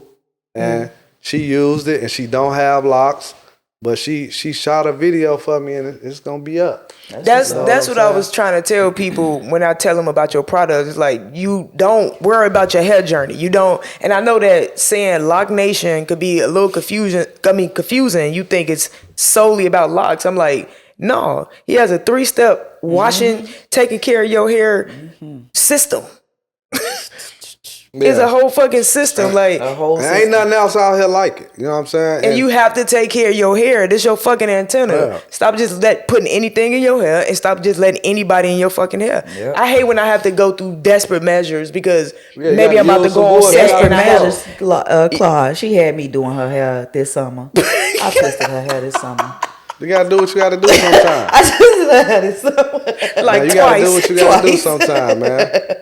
And you know, and having a person like that's when you can call me and say, hey, am I doing this shit right? Or what should I use? Should have. You know what I'm saying? Because sometimes that type of shit happen. You know what I'm saying? I ain't the motherfucker like, oh, why you ain't been getting your hair done by me? Or you use somebody else. Hell no, because I'm selling units now. I'm in the hair business. So even when she was in LA, I was still getting paid. I know. Because the nigga ordered my shit. I put it on his product. I remember. Hey, what's this? You know what I'm saying? I don't think he doing hair like he used to, but He been going back and forth between music and doing he'll be back. You know what I'm saying? He definitely This coming hair back. money is, I don't understand how some people, they might believe in shit bigger than that, but when you can pay yourself however much you want to pay yourself, they'll be back. You know, and that's the beautiful thing about it. All of this shit is just, man, I give people jobs because of this shit. You know what I'm saying? We do all our own manufacturing, we do all our own packaging, labeling. You know what I'm saying? Because you open up a spot. Y'all got a whole nother spot. Yeah, I'm he invested in a damn machine to make I got the shit. machines. Like, we not paying nobody to do shit. We family business. When my boys home from school, get y'all ass down here. I got thousands of labels, thousands of tops. I was sitting in the chair stickers. before. We got label machines and all of that shit. Now we far from doing shit by hand, but there's some even promoting, you know what I'm saying? I'm big on free sampling now, you know what I'm saying? So when my boys come home from college, ain't no sitting around. Y'all want to go talk to these girls, y'all want to walk out in the mall, I can give them a book bag full of free samples. Make people follow us on Instagram. Give them the samples. Man, my kids understand the business. Yeah. You know what I'm saying? All the way down. Man, I be walking around my little 4-year, I be like, Daddy, Jay got locks, because they know what I do when I see people with locks. So man, it's all about the finances and taking our people trying to sustain, because it's finna get real bad. People don't understand. We think that we've been through some shit, and we being at a point where it's like we're being pacified to really understand what's going on in this economy. It's rough out here. Financially, it's really rough to sustain and maintain. You know what I'm saying? And that's why polygamy, in my opinion, not necessarily saying it's going to come save everything, but it helps. You know what I'm saying? If people can understand each other instead of taking that money out of the household, because in most cases when a man gets caught up, now it's going to hurt him worse financially. The child support, the baby mama's fighting, and he got to go to this, he got to bond out of jail, versus putting people together and find out how we can make this shit work. You know what I'm saying? It's going to be a evolving thing, but you know, where we at now ain't no rules to this shit. It's about what's politically in society. They gonna say what can happen and what can't happen. You know what I'm saying? Weed legal now. You know what I'm saying? Yeah.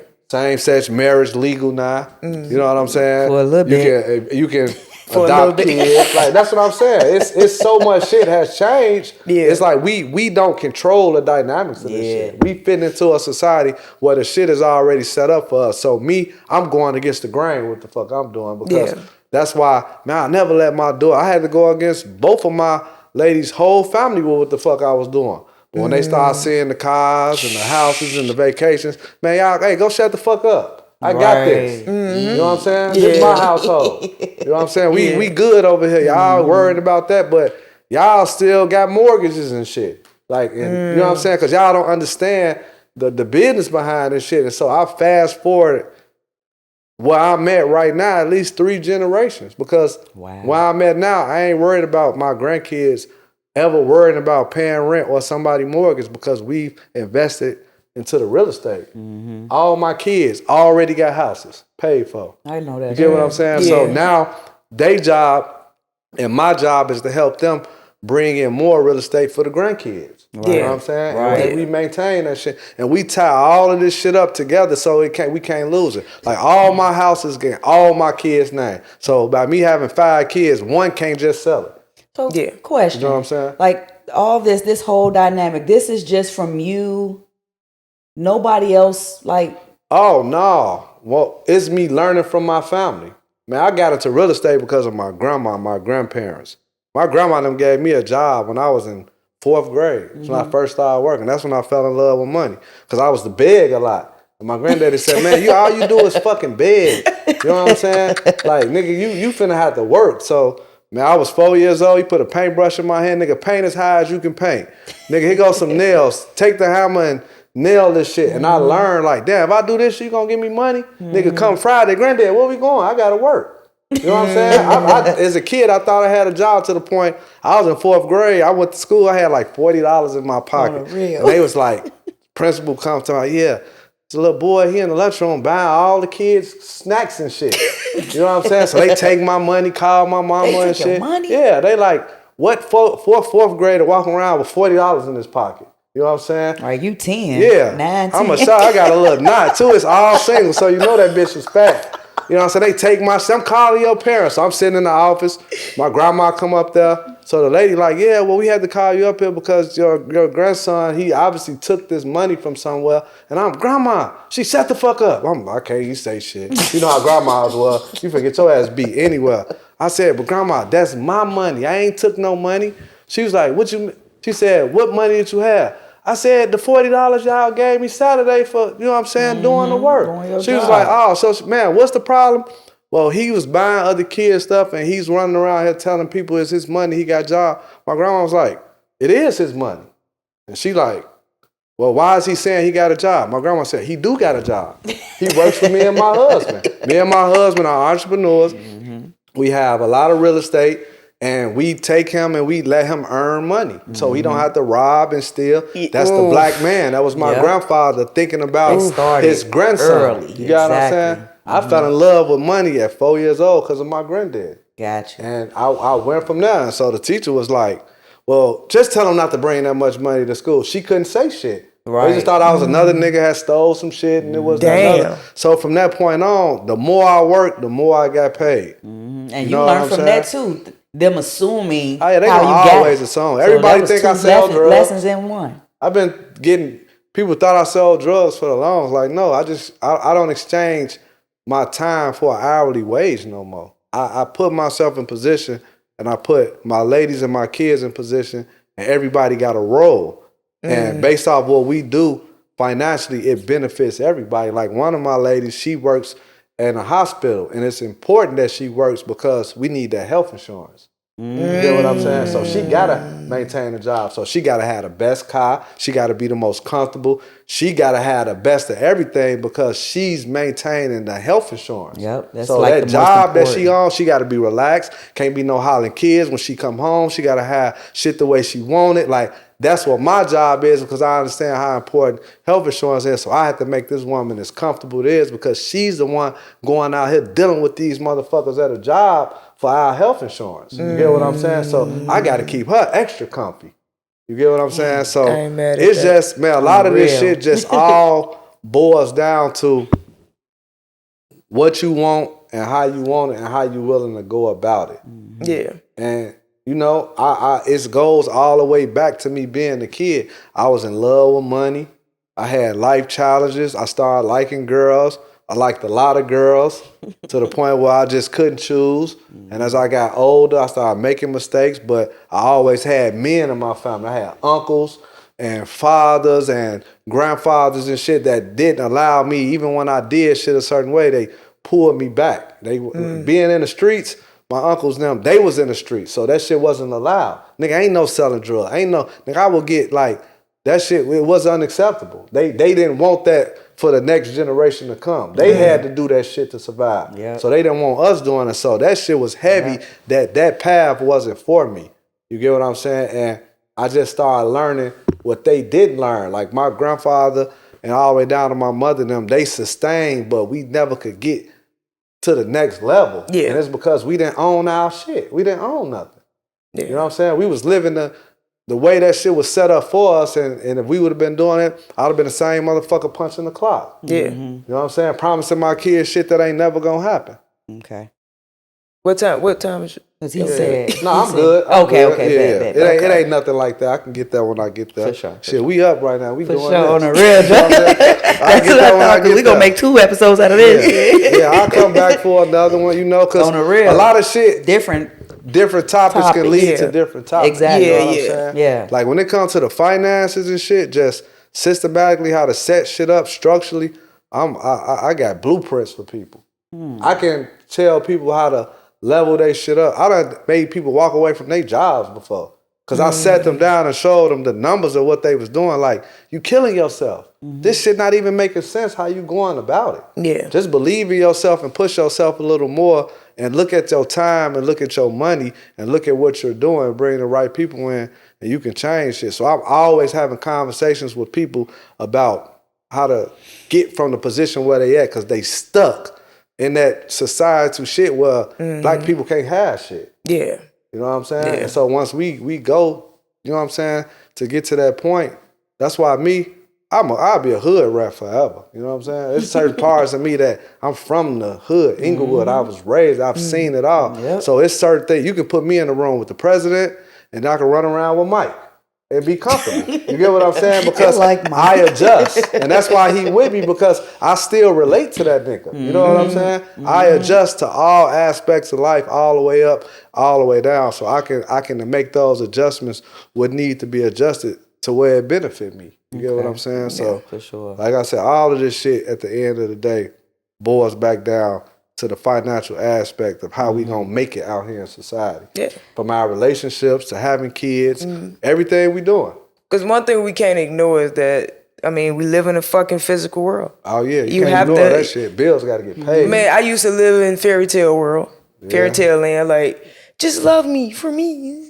Face ass. Face it, yeah. But you don't realize how even in marriages, finances could put a whole fucking strain on your marriage if that shit is not together. That's why I was asking them. A lot of women have walked away and cheated because they wanted shit and they just couldn't get it from a nigga no matter how hard he tried. All it was is he didn't either know how or he didn't believe in himself. Like, how many times you gonna keep buying her Coach bags from the outlet mall, bro? And she around women that got, like, you know what I'm saying? It might seem like something, you know what I'm saying, materialistic, but women have wants and they got needs. You know what I'm saying? So that's why when I come in with my ladies, I try to make it to where they don't even have the wants. Okay. You get what I'm saying? Okay. I do shit to a point where they spoil. This thing to the point. That's why I be like, damn, man. We just came. We went to Jamaica like 3 times and you tripping? Like, so it's like, I have to remind them sometime, like, hey man, it's bitches out here that only been to Great America. Like, you tripping. You don't know no female that you know of can tell you what the Maldives was like. You get what I'm saying? So that's when I can put my nuts on the table and say, listen, man, I'm delivering, man. Don't act like the situation y'all in, I'm not doing things, you know, and making stuff happen that it probably wouldn't have happened if you was in a monogamous relationship. Yep. That nigga be somewhere, he coming home 7 to 3, slamming his lunchbox on the table. Where my dinner at? Big belly, man. Come on, man. I'm ready to eat. And kids running around, because if you look, that's was the way shit was. We seen it on the movies, Leaving the Beaver, Brady Bunch. You know what I'm saying? That typical lifestyle. Come home, kick your feet up. Where my plate at? Nah, that ain't me. I'm good. If you can't put your nuts on the table as a man, you don't need to be trying to do none of that extra. Polygamy is not, if you go look any from the Islamics to, well, Islamics and Muslims, but they kind of break themselves up in different entities. Man, I learned polygamy from a Hebrew Israelite. Brother Iman, he owned, I don't know if he's still in business, but he owned Soul Vegan. Not he got a restaurant.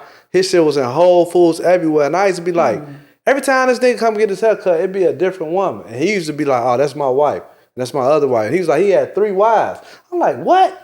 Nigga, you got 3 wives? What the fuck you mean you got 3? And he broke that shit down to me. He's like, it ain't what you think, bro. He's like, I take care of all of them. And I got a wife back in Israel. Damn. And that's when he set me down. I'm like, damn, wait, nigga, so you rich? He's like, yeah, bro, but I don't come off like that. But because majority of my money comes to taking care of not only, like, he said, I take care of all 4. He had 4 wives. He said, I take care of 8 families too. Back in Israel, giving them jobs. He financially taking care of every fucking body. You know what I'm saying? He like, so if you ain't got the money, ain't no woman gonna stand by you, bro, when you broke and ain't got shit. Why? The lights getting cut off. How you gonna explain that shit? Eviction notice at the door.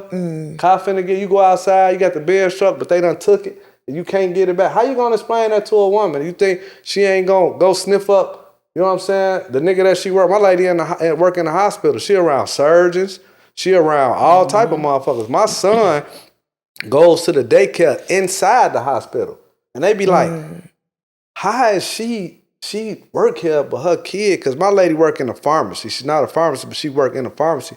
And they like, how the fuck your child in the hospital daycare? Oh, his dad paid for it. You get what I'm saying? Because it was the most convenient thing. And they like, well, what did he do? And she just said, well, he got different businesses and this, that, and the other. You know, that be her way of bragging and shit, but she know, you know what I'm saying? Even to shit like that, as far as my son in the hospital with the surgeons and the oncologists, and he running around with the only black kid in that motherfucker.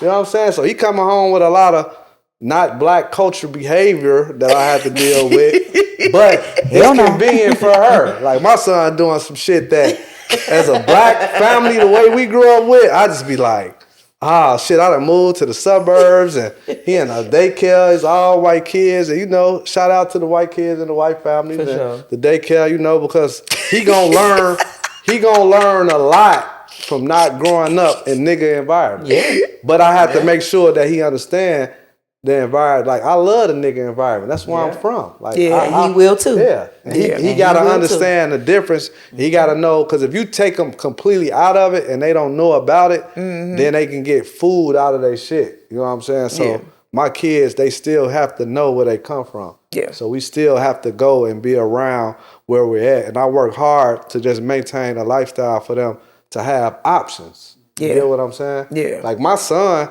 by him going to the school he was at, it's just not that many black girls. My son ain't he bring a lot of mixed looking girls home. They ain't been black. And I be like, son, you don't like the dark-skinned ones, man? He like, man, he like what he like, but that's his environment. He's not around them. Right. He like, man, certain black girls, they too ghetto. So I'm like, shit, it's a good chance we're going to have a interracial shit going on. I'm asking myself, damn, is that my fault? Because now I've took him out of his regular habitat and put him to something that I thought he would be more safer at, but he's learning other cultures. You get what I'm saying? Yeah. So whatever he choose to do, he got his own life to live. I ain't gonna say that you can't be with a white woman, whatever, whoever you want to be with. That's your life. You got to lay down with that woman. Yeah. You know what I'm saying? But I just chose for him to be safe, you know? And like I said, a lot of the stuff that we doing, like I said, as family-wise, this shit all goes back to the money. You can't do shit without it, man. We can't do nothing without the money. You know what I'm saying? And I ain't rich, but I'm comfortable and I know how to maintain.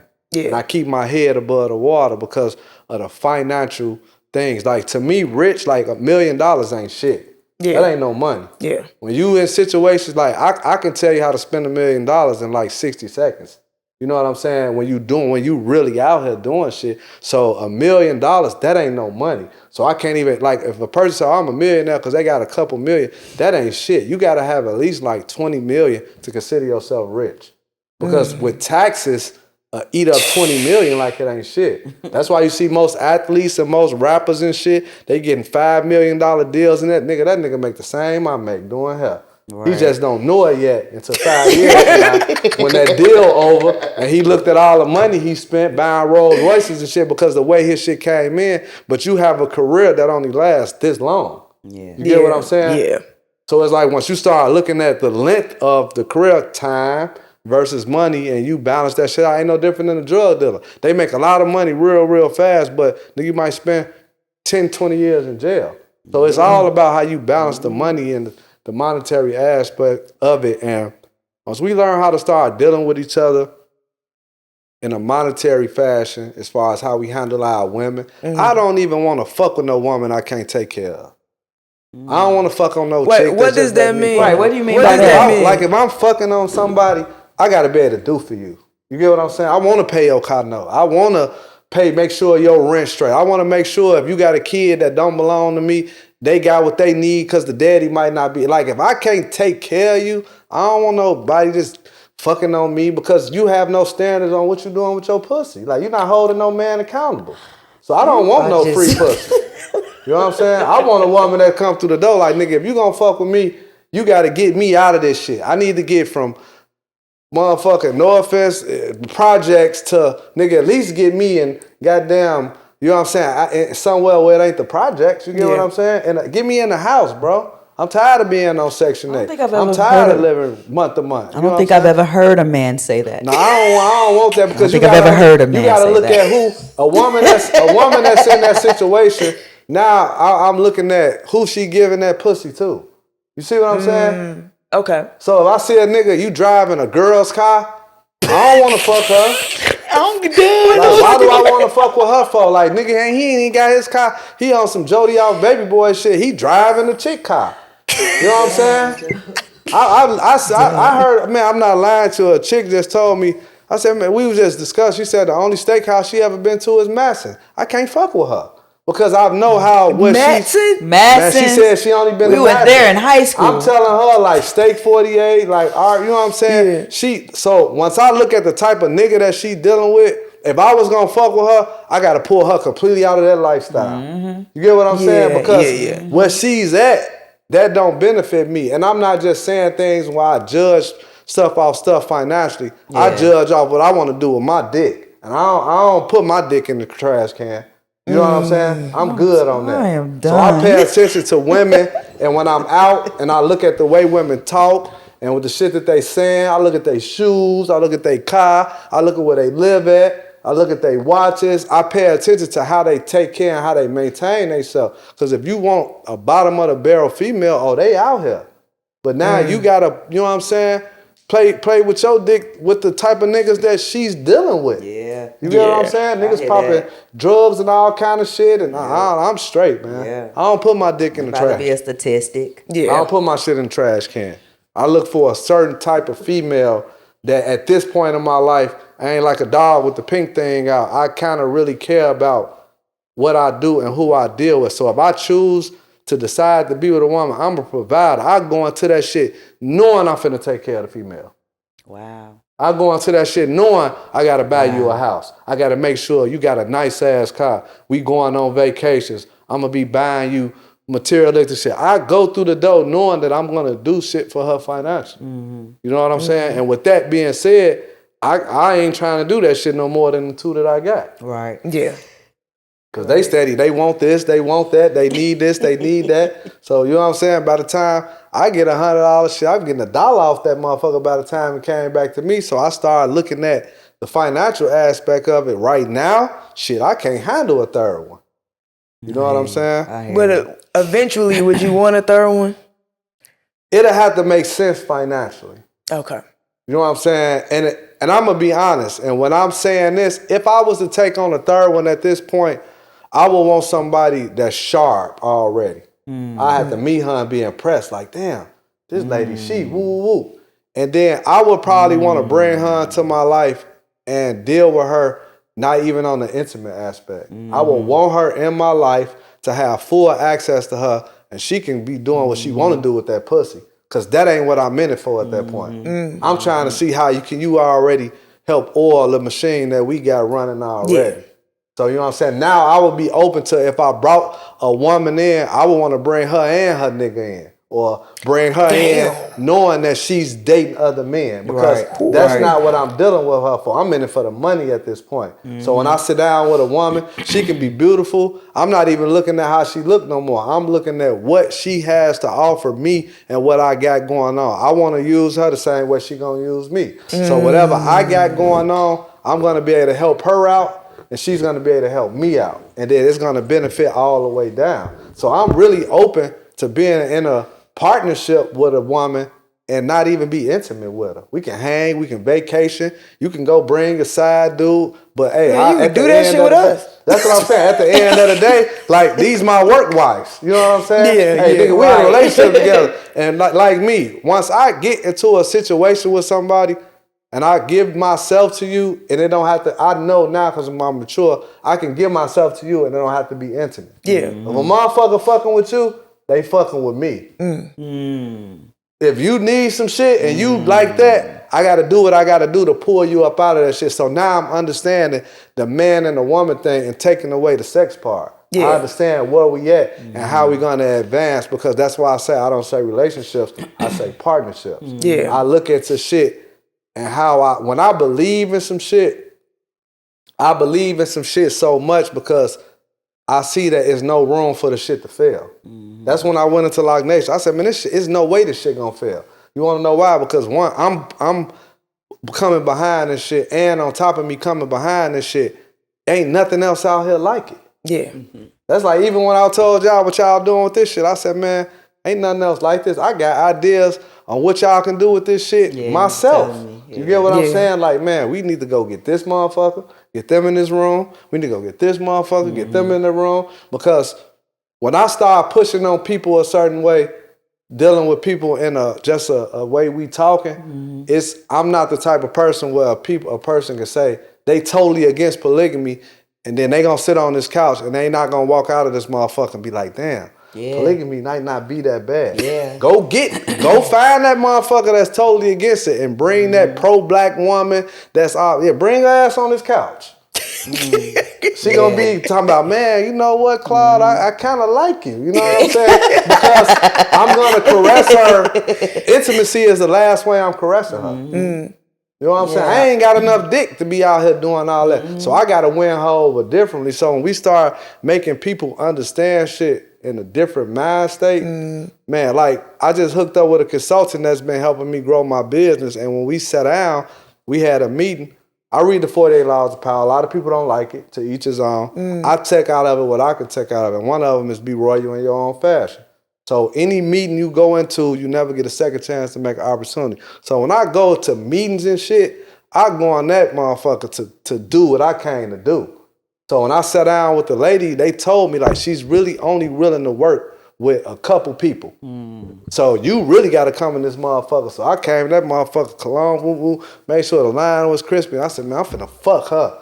I ain't fucking her physically, intimately, but I want that pussy. That's what I told myself. The same shit that I'm willing to do to get that pussy, I need to get this woman to want to work with me financially. Yeah. That motherfucker, I'm in the shop the next day working. That motherfucker was at the door.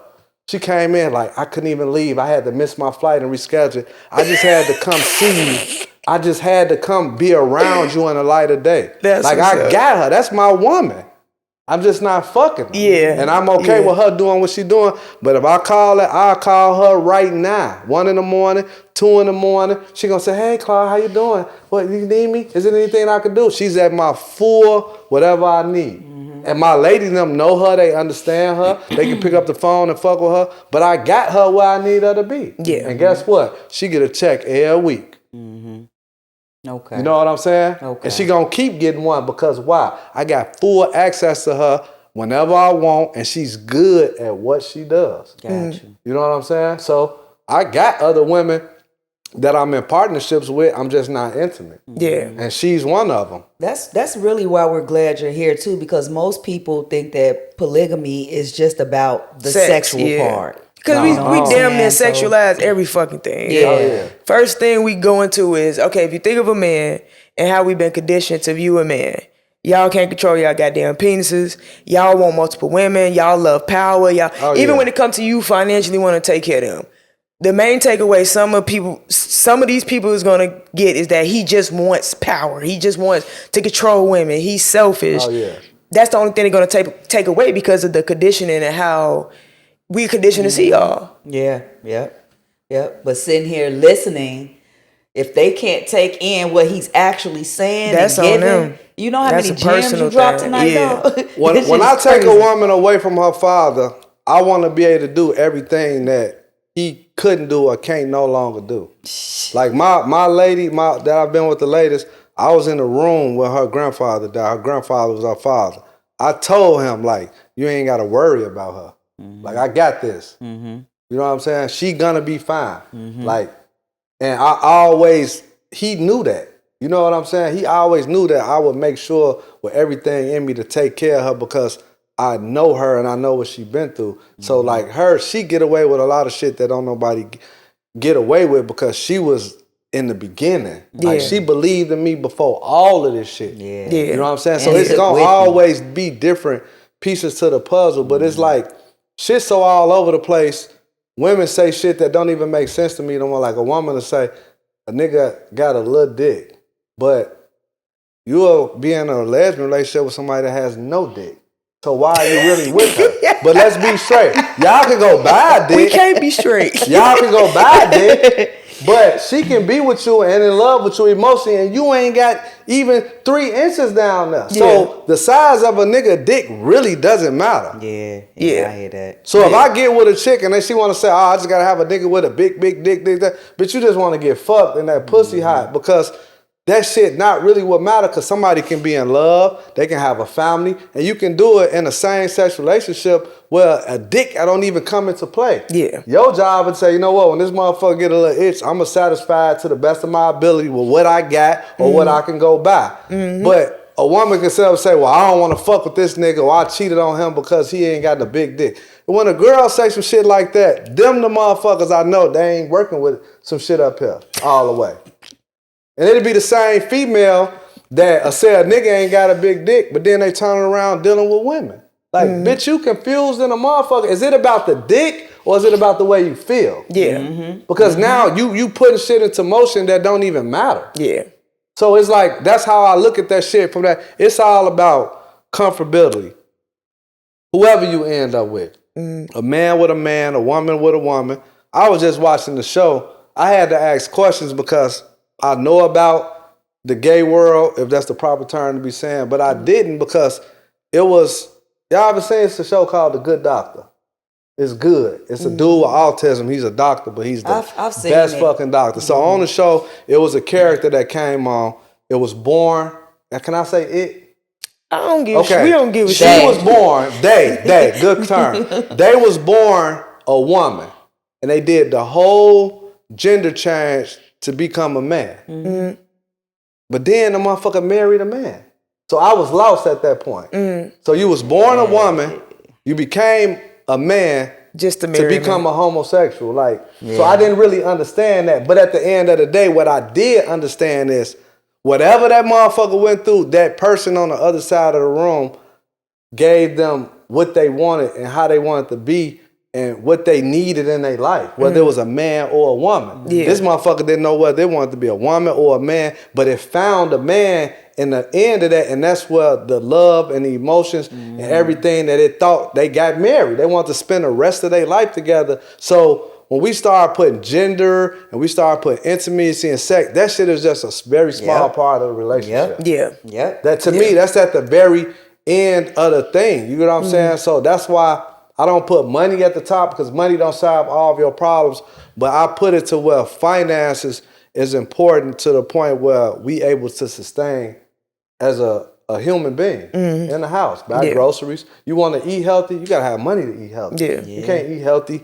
shopping, you know what I'm saying, and Fair Play all the motherfucking time. They got the lowest quality of food for the better price, but if that's all you can afford, then you ain't getting that organic shit, or you want to buy certain shit. To me, them the motherfuckers who the richest, because once you pay them health bills from eating bullshit all your damn life, you ballin'. Ain't no nigga in Whole Foods with no link card. I ain't never seen a motherfucking Whole Foods with a link card. At least I haven't. I'm pretty sure you can spend it in there, but what motherfucker finna spend they link in? You can't get 10 boxes of noodles for $2. You can't get 5 boxes of cereal for 20. Like, you not finna waste your money like that. That's part of the systematic shit. That's where the control is. We're gonna keep you, we're gonna give you just enough to sustain. You get what I'm saying? And so once I started looking at shit, I knew what I wanted for my life. And I knew that doing it the way my father did it and the way my grandfather did it, I took out pieces of the puzzle of what they did as great black men, and I kept that. But they wasn't millionaires. They didn't have their own businesses thriving, and they didn't have inventions and shit. So I couldn't do everything that they was doing. I had to go past and believe in myself and take a chance on past with that. I kept their morals and I kept a lot of their principles. You know what I'm saying? But I had to go out to the next. So like my kids, they have no excuse but to be millionaires. So if my kids not millionaires, they just some lazy fucks. You know what I'm saying? And I can't control what they're going to do, because that's why my kids, my daughter, she's 21, all my kids, they pay rent. If you're going to be, my son's in college, when they come home for the summer, I say, I'll give y'all an option. Y'all can stay at school, and I'll take care of y'all, do summer school. But if y'all come home for the summer, y'all got to get a job and pay rent. It's accountability there. Like, how you going to charge me to come home and pay rent? You're not finna come sit on my couch for 2 motherfucking months, bro. You grown. You fucking, you dating women. What happened if you get one of them pregnant? You need to understand what comes with that shit. So if y'all come home for the summer, y'all better go to Amazon, push some. I don't give a fuck what y'all do. I need $75 a week out of y'all ass until y'all go back to school. Or stay in school and let me continue to further your education and do what it is you need to do. You get what I'm saying? So it's just holding us accountable, holding our kids accountable. And we got to actually hold our parents and our grandparents accountable for shit they just didn't know. Yeah. We just got to make better choices. This shit's so refreshing. Yeah, this been a great conversation. we up. And here's the thing. I don't know how many monitors I lost in this motherfucker. We still got the main. The main. We'll be back. I got definitely enough memory on each card. That one is the main one that's going for sure, hopefully. Yeah. But me monitoring it with this, you see how it's froze right here? That's like 1 hour, 35 minutes into it. That's because of the battery life. So I don't know, but I'm pretty sure this one got our back right here. So if y'all see a part 2, don't be surprised. It's gonna I'll be back. Especially with the finances and to go a little bit deep into how this shit really be working, like the day-to-day shit of polygamy. Oh yeah, we definitely want you get back. into all of that I shit. want you back for the finances. Oh yeah, we gonna listen. You know that what I'm shit, saying? we gonna take that shit to a whole nother level. And so you don't mind make helping us? Oh, Is that a threat to y'all? Hell no. I'm ready. I believe in this shit. Okay. Like this new to me. You get what I'm saying? Because at the end of the day, I get to say what I need to say, and you know what I'm saying? Hey, if you can reach one, you can teach one. So shit that I believe in, I'ma always be a part. Shit, y'all can. Hey, I'll be in here holding the camera, shit, hooking the batteries up. For real, the batteries die, I go hook that motherfucker up. For the other people, I freshen the edges up, do some makeup. Shit, you know what I'm saying? Give me a job, goddamn it. Because I want to, all of this shit can help everybody advance to the next level. You know what I'm that's saying? the goal. Ideas. This shit is all about ideas. Yeah. You know what I'm saying? That's the goal. And we're going to make this shit happen, man. We definitely appreciate you joining us. This was a beautiful conversation. Very informative, to be honest with you. And I do think that it's important to hear, especially see Black men in different lights. Yes. Oh, yeah, I really do think that's important, man. We don't really have a lot of great examples and representations out there. I had this one guy, real quick before we end it. Somebody had posted the clip that I did on Power, right? And a guy went in the comments like, man, she's supposed to be somebody's wife and had their kids. She chose the wrong path. And I'm like, I said, no, I don't belong to y'all in that way. Right. You know what I mean? And I think we supposed to be each other's helpmates, but it doesn't look the same across the board. And I think we got the wrong idea, like when it comes to helpmates. It doesn't just have to be under one dynamic. And I'm just like, man, okay. I was supposed to be somebody's wife and had their motherfucking kids. And I love the fact that, like, when you talk, it's like, it's still open. They just don't understand. Like, even with y'all sexuality and what y'all doing, it's a purpose. Yeah. God don't make no mistakes. You think this shit like this just because? Like, this shit is all gonna wrap around to continuously make things get to the point where it's either fight or flight. You know what I'm saying? We gotta get to a point where none of this shit mean shit if we ain't coming together.